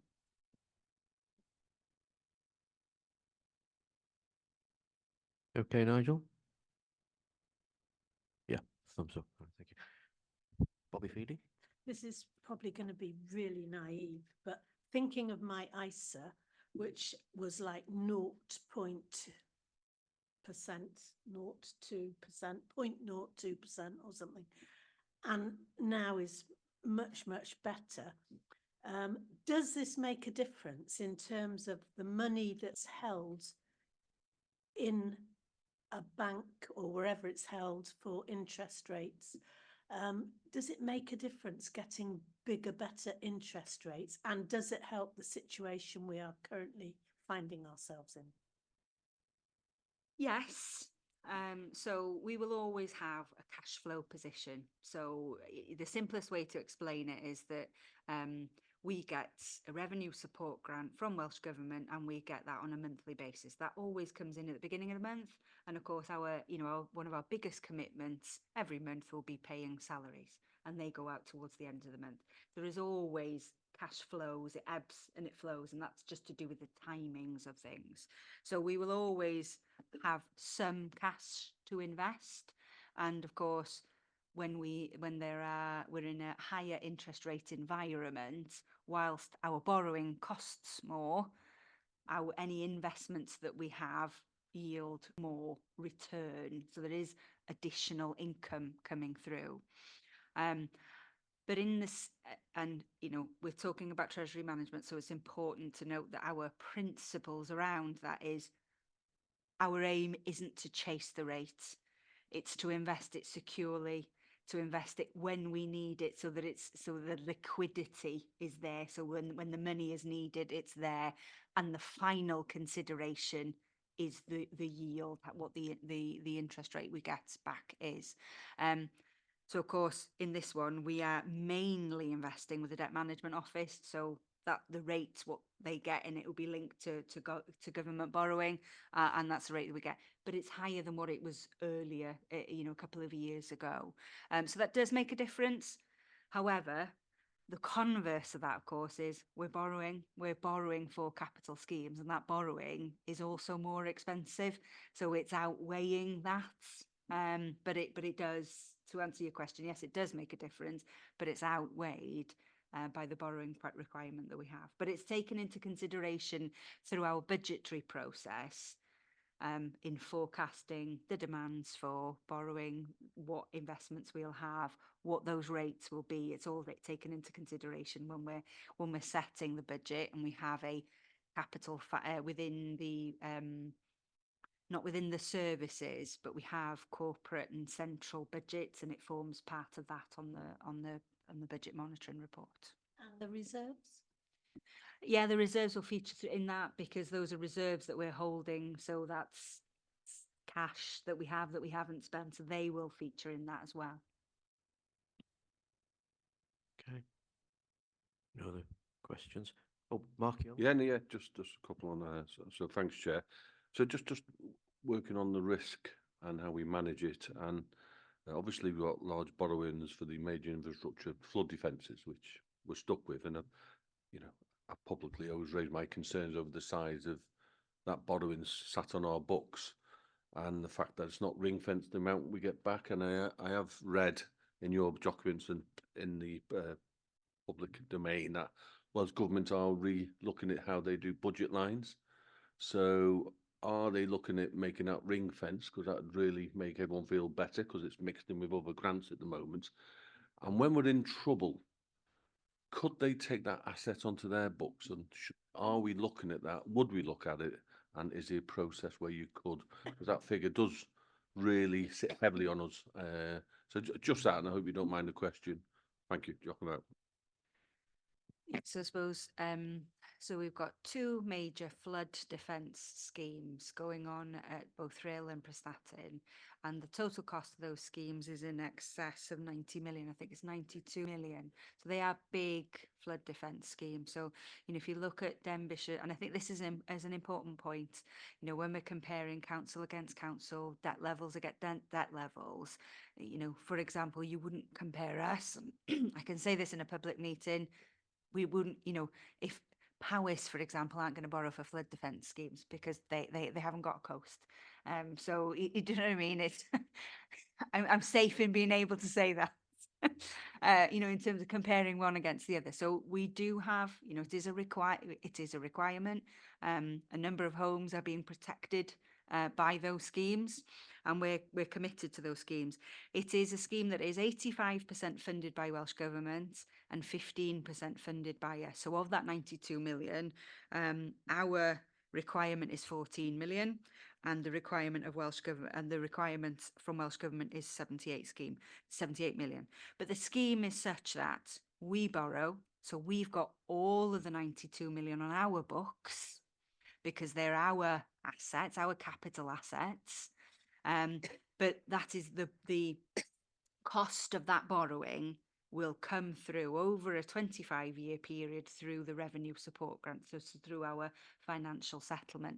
So when that, it's coming in as a grant at the moment, so when that starts to come in, it will come in through eventually through the revenue support grants. I understand there are legal agreements that provide a level of protection around that. And there are also, the way it has happened, is that there will be lines within the revenue support grants that are for specific councils associated with these schemes. So there is an element of protection around that from the legal documents, and also from it not coming in something else. It'll be a specific line within the formula, so we should be able to see it. There are other things that have happened like this. So they had the highway schemes a number of years ago, the local government borrowing initiative. They're still there, and some of the borrowing for some of the schools as well. So that's great. Thanks for that. The question about if we were in trouble and we are got challenging times, could that conversation happen about putting it on their books? Because in reality, they're paying for it anyway, aren't they? So if we're under pressure, is it a conversation we could have and should have? It's probably unlikely because it's ours. It's, you know, it's their Welsh government are supporting us. So I think it's unlikely that it would transfer because of whose the assets is, and that would be, you know, a local government function rather than a national government function. So I think it's probably unlikely, to be honest. Okay, thank you. Bobby Feeling? Further to that, as I understand it, just going on from what Mark has said, this was sanctioned, the flood defence work was sanctioned by the Welsh Government, but unusually, as I'm aware, we are having to pay up front as a council.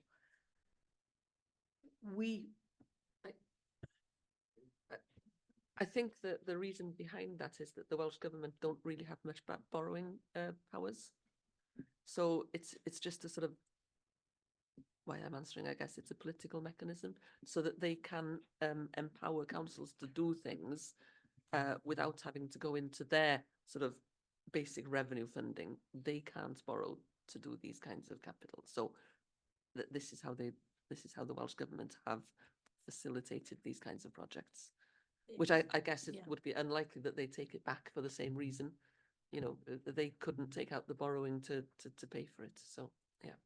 It just makes me feel a bit nervous, Chair, that with the building costs, which everybody knows has rocketed for any engineering, whatever it may be, construction or job, I feel very nervous about the fact that we've got to provide the money up front and then worry about getting it back and when it would come back. I've right from the outset, I'm going back when we first started talking about it 2 or 3 years ago. I was putting out warning signals then, very nervous about the way it was going to be happening, and I'm just flagging it up here. You're getting my worries now. I think that's something to take account of in other work of this committee. I mean, one of the assurances we seek, and not today, but the management of projects and so on. And I think that's very relevant to what you've talked about there. And you know that if things are going awry there, that there is a reporting mechanism for that. Councillor Arwel Roberts. Diolch yn fawr, am ofyn cwestiwn yn Gymraeg. Felly, da chi'n mynd i gobeithio bod chi'n mynd i gallu trefnu bod yr holl waith ar y amddiffyn moral yma yn rhyl a threstatyn y bydd yr ochr ariannol pan fydd wedi gorffen byddwch chi yn iawn. Tan faint mae hyn yn mynd i bara talu nôl y talu nôl yma. A pwy fydd bia yr ymddiffeidd wedyn? A'i Llywodraeth Cymru neu Sir Ddinbych?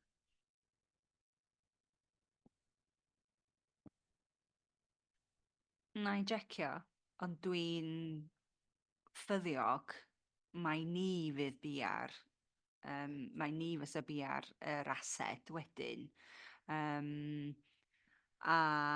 Sori, beth dechrau cwestiwn nes i fethu? Pa mor hir, dyna ni, diolch. Fydd y cynulliad yn talu nôl dros gyfnod o 25 mlynedd, ond mi fedrwn ni dalu nôl dros gyfnod hirach, a fyddwn ni'n gwneud hynna yn ymwneud â be di bywyd yr ased. So os di'r ased yn 40 mlynedd, neu os di'r ased yn... Dyn ni'n fel arfer yn mynd dros 50. Ond chwa rhywbeth felly, so ni'n disgwyl bod o'n fwy na hynna. Ond os ydi'r ased yn 50 mlynedd, nhw'n ni fenthyg dros y cyfnod hwnnw, ond daw'r arian gan Llywodraeth Cymru dros 25 mlynedd. Just gadarnhau, dwi'n eitha siŵr fod ased y cyngor fydd beth sydd wedi cael ei adeiladu yn y pen draw. Felly yn y dyfodol, bydd Sir Ddinbych yn gofod edrych ar ôl yr ased yna, achos mae yna broblemau yn mynd i ddod eto fo llifogydd. Mae yna risg yma yna'n does.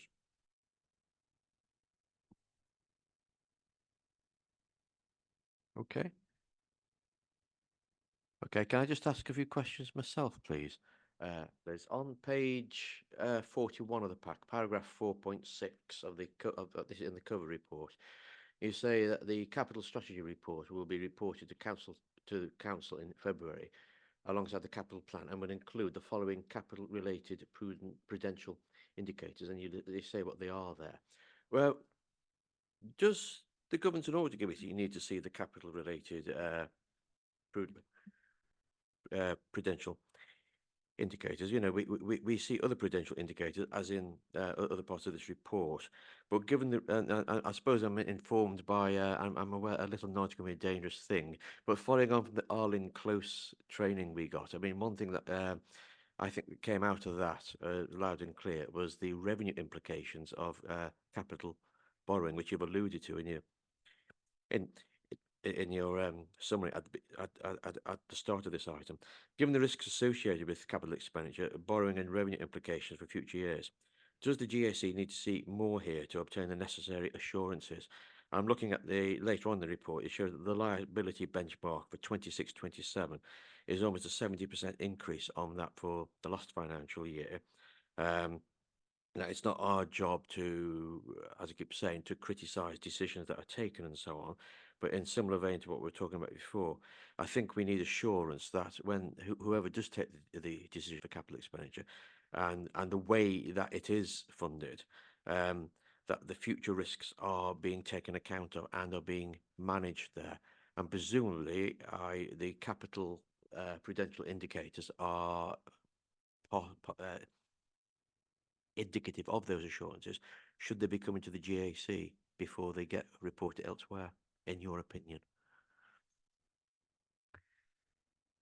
I think, my understanding, different authorities do this differently. So I think here at Denbighshire, traditionally, the Treasury Management has come with the Treasury Management indicators. But as we've already had a discussion this morning, Treasury Management is around borrowing.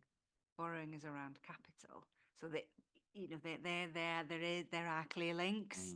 So I think traditionally that's the way it's been done here. The capital strategy report is a fairly new report that's been introduced by CYPFA, possibly 2 or 3 years in. It hasn't been around for that long a time. But you would have always had a prudential indicator report before then. So being fairly new in post, I haven't had a discussion around why it was the decision was made to split those prudential indicators into capital and into Treasury Management. but it's certainly something I can consider for future years. Once the capital report is ready, I can circulate it to the members of the Governance and Audit Committee. And if anybody's got any questions around that, outside of that, I'm happy to take those, and no issue with that. And I will get a further understanding of why it was done that way and around the terms of references, but I'm happy to consider that moving forward. Sure. I wouldn't want to answer the question on the hoof today, so No. to speak, without understanding why that had been done in that way. So perhaps if you could come back, perhaps on the next Treasury Management quarterly update. It just as I'm not saying we should, but it just seems to be a bit of disparity. We get those prudential indicators, but not those. Precisely. And bearing in mind, as I say, it's like warning signs that I suppose what we're after is any warning, and assurance that any warnings about the way capital is being capital expenditure is being funded that's going awry in some way. Yeah. Going on page 63, you talk about the medium-term strategy for capital, and this sounds a really unfair question because I know you're under great pressure at the moment, and there's lots going on. But it says that work to develop a medium-term strategy is for capital is progressing. The last update in November said this, and of course, before you were in post, the annual report we saw in July said the same thing. I just wondered, it just keeps saying it's progressing. Could we have a little more detail on that? Perhaps if not now. Yeah, no, I take the point. No, I don't doubt that's not true. If that's the case, that's fair enough. There is what do we mean? Because again, we just talked about capital strategy, and that's SIPFA's version of capital strategy. I think this is a different version of capital strategy. This is what's the strategic direction of the council in terms of capital. Well, actually, that's about to change. One of the recommendations that we will bring forward to Cabinet in the next month, and also to Council at the end of the month, is around, because it's a thing that a number of members have raised through the budget process, is around affordability and about capital ambition and the impact of that on budget moving forward. So there are proposals to change the focus around capital. So although that's been in there and continuing to develop a medium-term financial strategy, I think that's kind of changed through the budgetary process this year. So I think there is one coming. It is changed, I think, from what was envisaged at that point in time. So I note, I'll take it away and will bring a further update in the future. A few other questions on my part on Treasury Management. We asked during the training session with Arlene Close, we asked what would their approach be if they were concerned in their role as the council's appointed Treasury Management consultants, if they were concerned about the council's borrowing borrowing and investments. I asked this in one of the training sessions, and the response was that they'd probably contact the most senior financial officer, which would be yourself. And I'm sure that would be absolutely fine. But if that was to change or something was to go wrong, and I'm thinking in particular, we've discussed in this committee before, a recommendation was made to watch the BBC Panorama programme on Thurrock Council. And in that case there, contacting the chief financial officer wouldn't have been much good, because the chief financial officer was very hard to contact, because he was in meetings with a developer in a Mayfair hotel lots of the time. This is all on BBC iPlayer if you want to watch it. I recommend that you do. But I just wondered, I'm not quite sure we got a full assurance there. I mean, obviously they would contact you. That's what I would expect. But if they felt they weren't getting a sufficient response from the Section 151 officer, is there anything in their contract which would require them to speak to someone else? And I'm talking about such as the chief executive, the lead member, myself, or the chief internal auditor, or myself as chair of the GAC. I doubt it's that specific in the contract, to be honest. I'll double check, but I doubt it is. But I think it's a valid point. I think we can, we should take that forward and possibly, communicate formally with Alan Close to sort of say that, yeah, initial to confirm the arrangements, that the initial point of contact would be the responsible finance officer, being myself. But if they had concerns and needed to raise it, that they were able to raise it with monitoring officer, chair of governance and audit committee, and also the I lead meant the member. monitoring officer as Yeah. well. Sorry, I forgot. Yeah. Sorry, I forgot. No, I think I just, I mean, again, I go back to mention was made of that CYPFA report before on section 114 authorities, and one of the criticisms was that people, and particularly levelled at government and audit committees, people didn't ask what was going on. Well, which is a valid point, but we need to know things. If there are valid concerns there, we need to be aware of them. We'd like to think that would never happen here, but I'm sure people in those authorities said the same thing as well. So, okay, point taken. So you'll come back on that.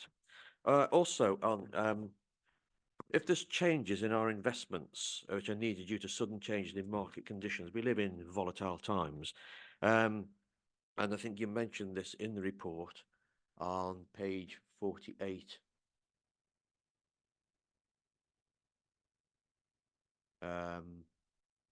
Yeah, on paragraph 3.8, sorry, yeah, it says when deteriorating financial market conditions affect the creditworthiness of all organisations, as happened in 2008, and that's the financial crisis in 2008, and in 2020, this is not generally reflected in credit ratings. There was a slightly broader question here, but if there is a sudden change in our investments required due to sudden things happening out in the wider world that has happened then, would we have sufficient staff resources and sufficient staff recovery to respond to that, where instant decisions might be needed? Yeah, I think we would. We have a number of staff that are trained to act on our behalf in terms of treasury management, and it's something that we're always mindful of in ensuring. So I think in the report we said we've trained up another member of staff to ensure we have got enough cover. But I wouldn't want members to think that we've got a whole army of people either. It's, treasury is normally, it's a few individuals that are trained in. I did what you said so in the report. Yeah. So it is a specialism within the finance function in ensuring that we have the right level of cover. I suppose just to answer the point a little bit wider, around that. So within the investment strategy, we could invest in certain things. So there's mention of things like money market funds and things like that. This council at this moment in time isn't. We are investing with, we have a small limit of 5 million for the current bank accounts. And also the rest of it is with the Debt Management Office, which is the UK government. So actually, and having done treasury management in another authority, the way it would work there is we were investing in other things. And if we got to a volatile period, then our safe place was always the Debt Management Office anyway. So it's, and we're minimising the risk. The risk here is pretty minimal at the moment because that's where the bulk of our investments are. But that's not to sort of say in the future we can under the strategy, the availability is there. But of course, governance and audit committee and council set the strategy, which we as officers then follow. I wouldn't change that custom without discussing that here at GAC first. Okay, thank you. And the last question from me is on page 55 of the pack.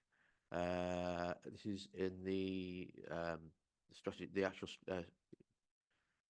treasury management strategy statement itself, and this is where I think this is the PIs, isn't it? The on the table under 1.2 there. And I've meant to ask this question in previous reports, and I've never had time, but I want to know myself. But in that table there, when it says this is the upper limit for variable rate exposure, and it says the approved percentages are 100% on the top row and 40% on the bottom row. Stupid question of mine, but what's percentage of what? Sorry, I don't quite understand what that's saying Well, to me. so the limit allows for the use of variable rate debt to offset exposure. So it's the net position of borrowing and investments. So what it's doing there is saying that this is about certainty around interest rates and giving a level of protection there. So what it's saying is that, all of our borrowing could be fixed, but you're limiting your exposure to variable rates, which can change.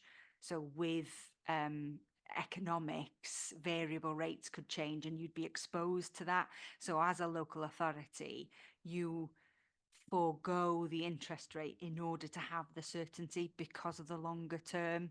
So that's where those indicators are coming in. And to show that in practice, in terms of, say, our borrowing requirements,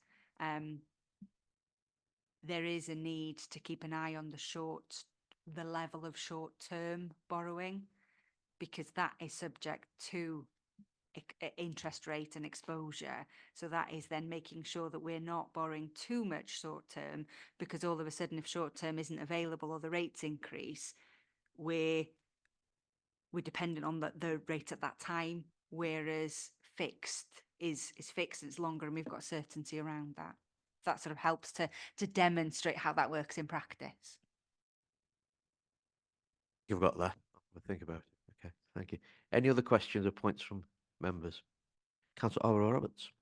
Dim cwestiwn eto, mae'n ddrwg gen i, ymddiheuriad, mi ddylswn i wedi sôn am bod fi'n aelod o'r clwyd pensiwn y sgîm, bod fi'n talu yn busol i mewn i hwnnw.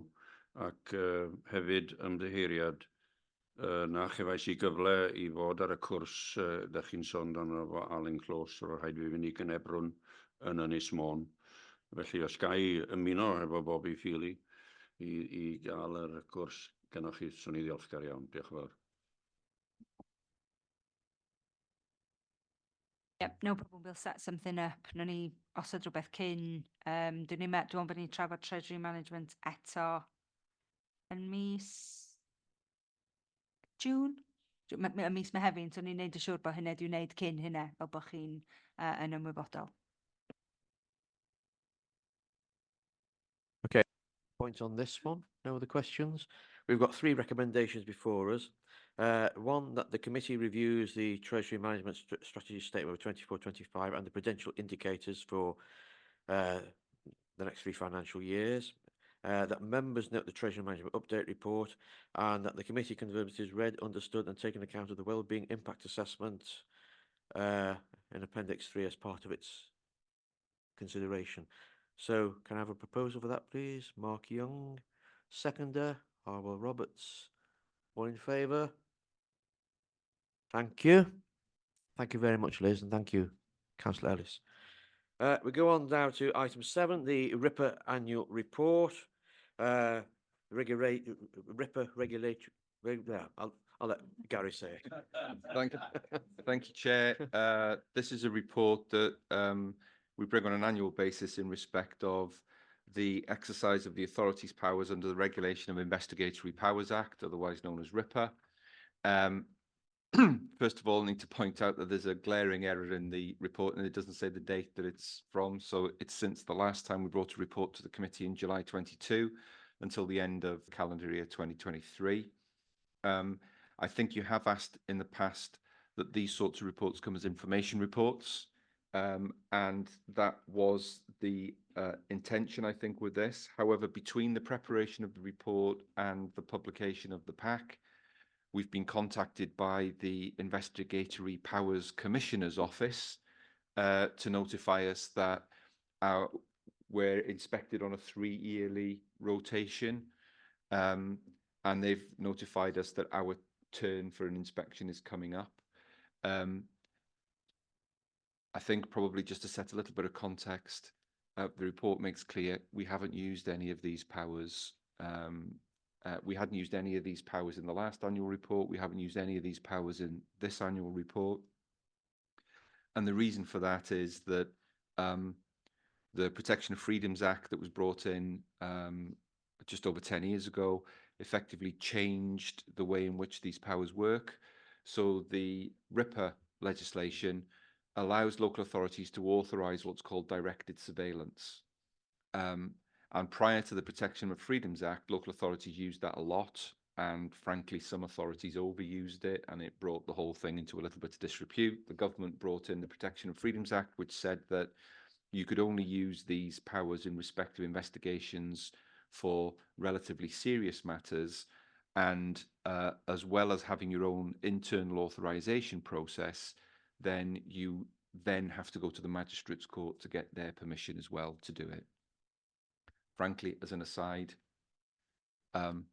what's the point of our internal authorization process if you also have to go to court? Why don't you just make it an application to court for authorization? But there we are. That's where the legislation is at the minute. The reason why we don't do it is because a lot of the things that we might have used it before no longer qualify, because they don't carry a custodial sentence. And the other issue is that, of course, good practice is that we should use other ways, less intrusive ways of obtaining information, and technology and data sharing has moved to such an extent that we're able to do a lot of that without having to do intrusive surveillance. So that's a snapshot. The way in which the inspections are being carried out now. Previously, when local authorities were using these powers, an inspector would come in, they'd go through all of our authorizations, they'd interview key staff. Because most local authorities are not using these powers anymore, they've moved to a desktop type inspection. So we've had a letter from the inspectors asking us a series of questions, informing us that the responses to those questions will determine whether or not they will do an inspection. If they do it, they'll do it remotely. But they will be dip sampling a certain proportion of authorities to do an in-person inspection, and so we might get picked out in respect to that. So the inspector has sent us a preliminary letter. We've answered those questions. I think the letter went off yesterday. But part of the Home Office Code of Practice in respect of RIPA is that local authorities should regularly report to their members on their usage of the powers, and provide members with the most up-to-date copy of the RIPA policy. So that's the purpose of this report. Happy to answer any questions on. Any questions, points, or observations for Gary on this? Just one thing I was seeing myself on paragraph 4.7, you say refresher training to investigation officers and authorising officers in an area, but you say it's a training event was held in November.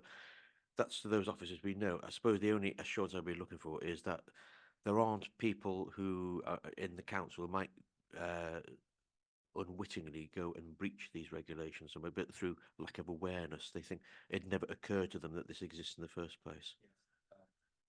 Sorry, apologies. So there are two aspects to that. Number one, the officers who work in the regulatory environment who might be investigating offences which could meet the threshold, and they're people like trading standards officers. They have their own professional training in respect of this. We have done awareness raising with other departments where there's the potential for them to be unwittingly conducting surveillance. So, for example, the use of people's social media profiles. There's a long legal sort of justification for why that falls within it. But even though people put stuff out into the public domain, it can still constitute surveillance if you interrogate that information and follow it up more than just a cursory glance. So there have been awareness sessions for officers in other departments for them to understand the limits of those sorts of things. And that's part of the response that we've sent to the inspector, because that's the sort of thing they're interested in as well. The only people who can authorise surveillance are members of CET, so that's the corporate directors or the chief executive. But the training is also for people who might be seeking authorisation, and we'll be running another training event again this year, just as a refresher for people who are involved. Thank you. Any other questions or points on this one? Right, the recommendation is that the committee receives and acknowledges the report and provides any comments in respect of its content and the attached policy document.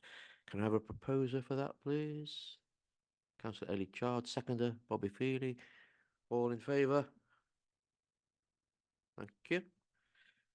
Right, we come item 8, the Governance and Audit Committee work programme. When I got this, I just realised that there's quite a few changes going to be required to what you've got required to what you see in front of you here. If you take the next meeting for March, there's the statement of accounts closed down. Now, Mike Whiteley has been waiting very patiently on behind his screen there, and I think he's going to say something about this. Are you, Mike? So, thank you. Yeah, thank you, Chair. Can I just check you can hear me okay, Jeremy? I'm having some IT difficulties today, so I just wanted to check. Yeah, can you hear me okay? Brilliant, thank you. And thank you and good morning, members. At the last committee meeting in November, we gave an update on the audit timetable and we committed to keep the committee updated to any changes or potential slippage in our work. Unfortunately, I'm in the position today where I need to inform you of some delays in our work. We're experiencing quite a high level of staff sickness. And although we have secured some additional resources from our teams in South Wales to fill those gaps, there has been a delay in obtaining that. They are kind of doing that work now. We're well on with the work. But much like Liz was mentioning earlier around reports coming for the March committee being an early March committee and committee papers needing to be in, a week or 2 weeks before, we're unable to meet that deadline to report our audit findings in the ICE 260 to the March committee. My proposal, Chair, is that we report to the April 24 committee with a verbal update at the March committee to give assurance to members that the work is still on track at that point. I think we've committed with Liz and Rhiannon and the team to ensure all of that work is complete by the end of March at the absolute latest, given the implementation of the new ledger system from the 1st of April and all of the other high profile, really important work that the team do other than dealing with us. The day job is there, they've got lots on their plate, so we know we have to get the work finished by then and report back to yourselves as members on the 24th of April, Chair. Thank you.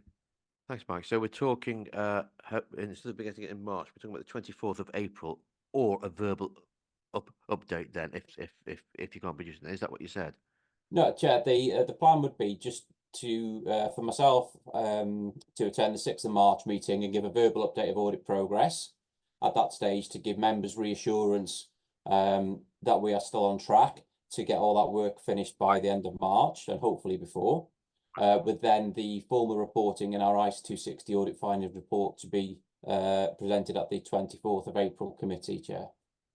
Okay, this is called the statement of accounts closed down. Is that when we get the draft statement of accounts? No, I don't think so, Chair. I think that name's a bit of a misnomer. That's not a phrase or a title to our work we would use. Effectively, it's the conclusion of the 22-23 audit with the 23-24 draft financial statements coming later in the year. Okay. I was thinking, sorry, Mike, thank you. And so sorry, I cut in on you then, but I was thinking they're quite, we're going to get this report in April. What's not in this programme is the draft statement of accounts, which we normally get, which is quite a big item. And then, of course, the final statement of accounts together with the auditors, the Audit Wales report on those accounts. And they're not in it, and they're quite big items by their very nature. One of my concerns, I'm going to say, is the size of some of the items in this programme. We've had several meetings over the year where we've gone on. We started at 9:30 today. I'm looking at Councillor Feely. She doesn't know what she's in for here. We've still been here at 2 o'clock on some occasions, which I don't think is really acceptable for members. You just can't give the attention that's required. I mean, there's no drink, there's no food, and somehow we need to reduce the time of our meetings. I try to chair it in such a way that I try to structure Yeah, the way the questions come. So can we ask a question on this section, question on that section, etc. Personally, I don't think the reason our meetings go over is because members are asking too many questions. I don't think that's the reason. I think the reason is we've got a lot of bulky items.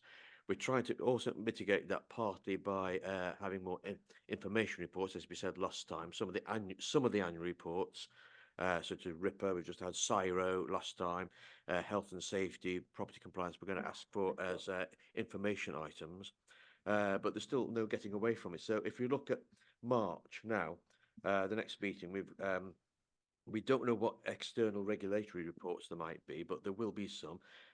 From the scrutiny chairs and vice chairs meeting earlier this week, we're going to get one on performance, Gary, aren't we? Where there's some comments about the nature of the... Yes, I'm just trying to remember the name of it, but yes, it's an Audit Wills report that's going to performance scrutiny. Yes. I can't remember. It's the use of performance information, service user perspective and outcomes. Yes. Yeah, so we've got that to fit in sometime. Also, probably before then, there's the TECL assessment, which will probably come as an information report, but members might have questions on it. Yes. That's to do with Ddinbych Leisure, the TECL assessment. We're waiting a few updates. I think there was an update on the JICPA inspection, anything coming from that. But there's also, I mean, for March, the only other major item at the moment with internal audit update, which is a major item for us, and also the annual report on the Constitution. I'm not quite sure if that's there's never been one since I've been in post. The Constitution, it's a tidy up report basically. So following the SLT review, there have been service changes where we've moved from one place to the other. It's just to tidy up the scheme of delegation to make sure that all the right delegations have gone to the right place. And that report will come so that it can then go to council afterwards, just to formally. It's not new delegations, it's just making sure that it looks neat and tidy. No, it's not a heavy report. Obviously, we can ask on anything, but okay. So I'm more concerned about the April meeting actually, because on April the 24th, we've just said before we're going to get this report from extra report on the financial situation, which we've asked Liz Thomas to provide. We're hopefully going to get the statement of accounts closed down then. We've got a regular treasury management update then. We've got the council performance management guide, and we've got the net carbon zero report, all of which are quite substantial items. And I can't see how we can, if we push those back, then it will just compound the situation in further ones. So any ideas that members have got, either now or email me at some other date, would be most welcome. Mark. Yeah, no, so there is a point where people shouldn't be in the meeting for so long. So I hear what you're saying, but I do think we have to have a reasonable cut-off point. So we have to deal with the workload, don't we? Somehow. You wouldn't want it. So I hear what you're saying, but in the end, you wouldn't want to be here a long length of time for several meetings on the run. But some of it, I'm guessing, is a challenge timing-wise. I think looking at your forward work programme, Chair, June at the minute is light. What I will do is I'm guessing, won't put words in members' mouth, but your priorities would be in April, the report that was discussed earlier under the budget process, your treasury management update. I will speak to officers about items 5 and 6 in April to see if either of those could be bumped into June.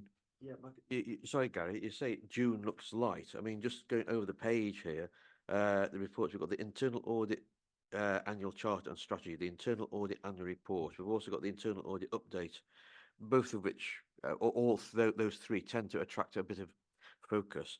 I think I've suggested to Bob, and I think it's been worked on, so that the internal audit update, the periodic update to March, and the annual report, I think it's possible they might be combined in some way to, but there'll be the annual governance statement, then also the performance self-assessment as well. So June looks to me quite heavy.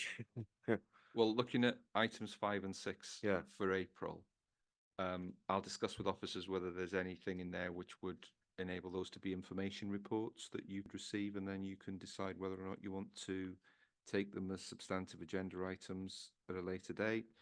In terms of June, you're right. Sorry, I'd flicked over and I'd gone from one meeting to the other and it missed stuff out. I mean, just I mean that's fine by me. Just that you mentioned the one of the reports you might push back is the council performance management guide. It's not so much that. Sorry, I was just looking in June. We've got the performance self-assessment, and then that presumably has to be considered by us. That's quite a Yes, that substantive has to report. part of the legislation is it needs to come here. In July, we've got the annual complaints process report as an information report. I'm happy for that to be an information report. The only question I've got on that is that the legislation specifically mentions that it should be reported to GAC. We would be non-compliant with that if it came as an information report. I don't think so, but I will double check for you, but I don't think so. Okay, I think the other thing in the work program is that I think it was in the minutes that we're down, you, Mark and myself are down to meet sometime on this to try to look at this. So we probably need to progress that. The other thing I just wanted to mention, Margaret, on the work program is that the future items there, I think at the bottom of it, there's a table at the bottom that I think some of those, I thought some of them have disappeared, but they seem to have popped up again. The updates and commissioning of older people's homes, that's been as a future item ever since I've been in post for 18 months now. Yeah. I'll follow those up with the relevant officers. Internal audit follow-up report, exceptions and exemptions. I thought that had disappeared. I thought there was no need for it. I don't know if Bob knows about that, but we don't have to deal with that now. But also capital project contingency report. I'm not quite sure what that is.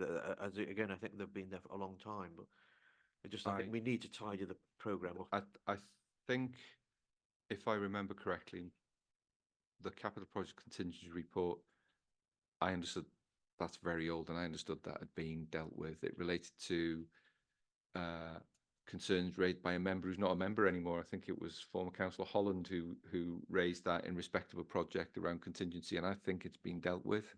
I think it's been, so that needs a tidy up, but I'll check with Liz. Well, if we have this meeting, we can. Yeah. Just before we go off this point, before we approve the programme, or otherwise, future training dates. The only thing it's got there is assurance rating, which is outstanding. It's work that was requested by members with internal audit, and how internal audit assurance ratings are awarded and decided on. I've met with Bob. I have a regular one-to-one with Bob every few months, and I've suggested that when we have that training session, rather than just narrowing it on that, I think it needs to include that as an important point that we need to understand as a committee. But I think also we need to understand how audits are scoped. Otherwise, when an audit project starts, how is it determined what it includes and what doesn't it include? And maybe, I think something on the status of internal audit as well. I think internal audit can be viewed on just another thing that reports to this committee on an ongoing basis. I think internal audit is far more important to us as a committee than that.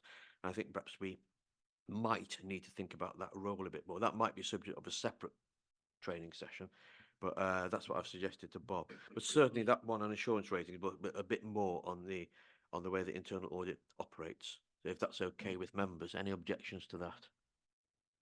No. I've also suggested that as far as training is concerned, that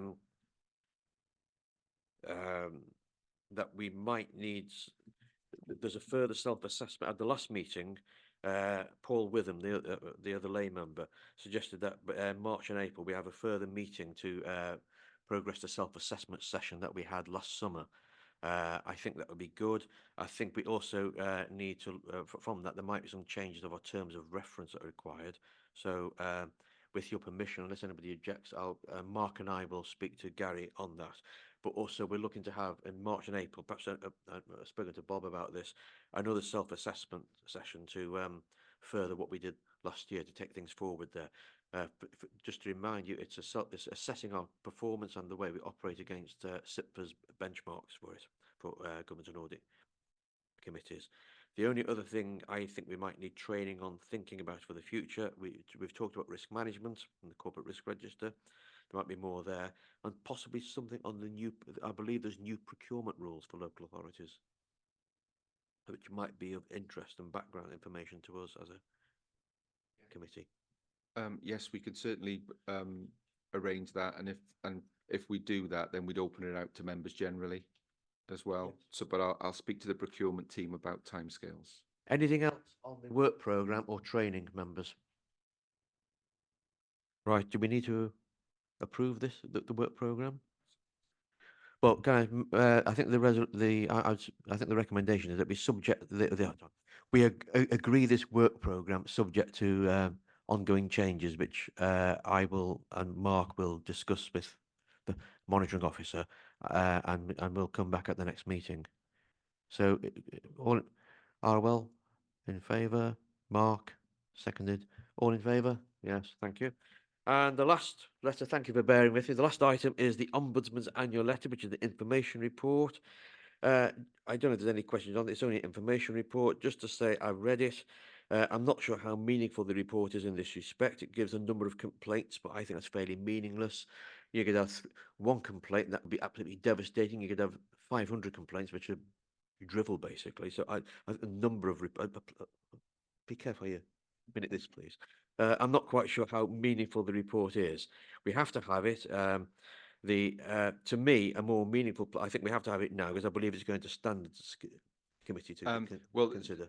The annual report of the Ombudsman's got two focuses, focuses. The first is public service complaints.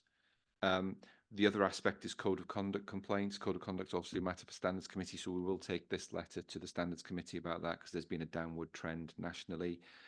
This really gives you a picture of the Ombudsman's work across Wales, and actually for it to be more meaningful for you, when you get your annual report around complaints, you'd expect that report to take the key messages from this in a Ddinbych context. This being included as an... Yes, as an appendix. Appendix to that report, yeah. Yeah, I think it would be useful. Councillor Feely.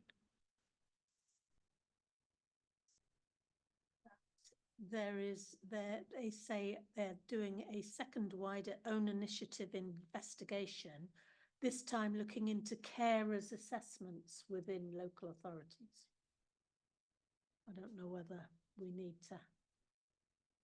I think, well, obviously we'll get the outcome of that work because this is their letter about their work across Wales. And what the Ombudsman has had over the last few years is, I think they previously felt that they had to deal with the complaints that they get in. And of course, as the chair said, some of those will be of varying quality. But they couldn't investigate things that they might be concerned about unless somebody complained about them. But now they've got the own initiative right to launch investigations, and they've done some quite big pieces of work over the last few years. So I think they're just setting out here, this is what they intend to do in the coming year. But given that that is something that would relate to matters of interest to the council, then I'm sure we'll get the outcome of that work, and that might form a different report to this or another committee. I would suggest that we see what comes out on that. We note it, but we wait to see what comes out. That complaints are down. So I think that would be welcome, and it means perhaps that things are getting through to people. Dwi wedi edrych ar y gwaelod, Town Community Council Code of Complaints. So I'm sôn am Ddinbych. Denby's not there, and it is in our county. And then they got Tywyn and Kinmel Bay Town Council, which is not in our county. That's because this is the Ombudsman's report for the whole of Wales, and it will only name councils from which a complaint has arisen. So if there's been no complaint made to the Ombudsman, then that town council won't appear in their time period.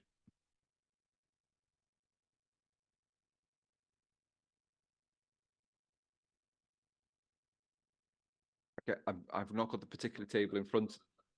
This isn't a Ddinbych letter, it's a annual letter by the Ombudsman generally to everybody in Wales. The stats will relate to the sources of complaints that they've had to deal with during the period of the report. So if a council hasn't had a complaint in respect to code of conduct, it won't appear in the report, essentially. As an info item, there's as an information item, there's no recommendations of this report. So I think we just say that we've noted it. So okay. I think that concludes our business unless there's anything else anybody wants to raise. We don't do any other business as an agenda item. So it just remains me to say thank you very much. Thank you for attending. Thank you for your first attendance. Hope to see you again. Diolch yn fawr. Safe journey home. I'll see you at the 6th of March. Just let me add that if any members ever want to meet with myself as chair on a one-to-one basis, just send me an email and that can be arranged. Thank you. Diolch yn fawr.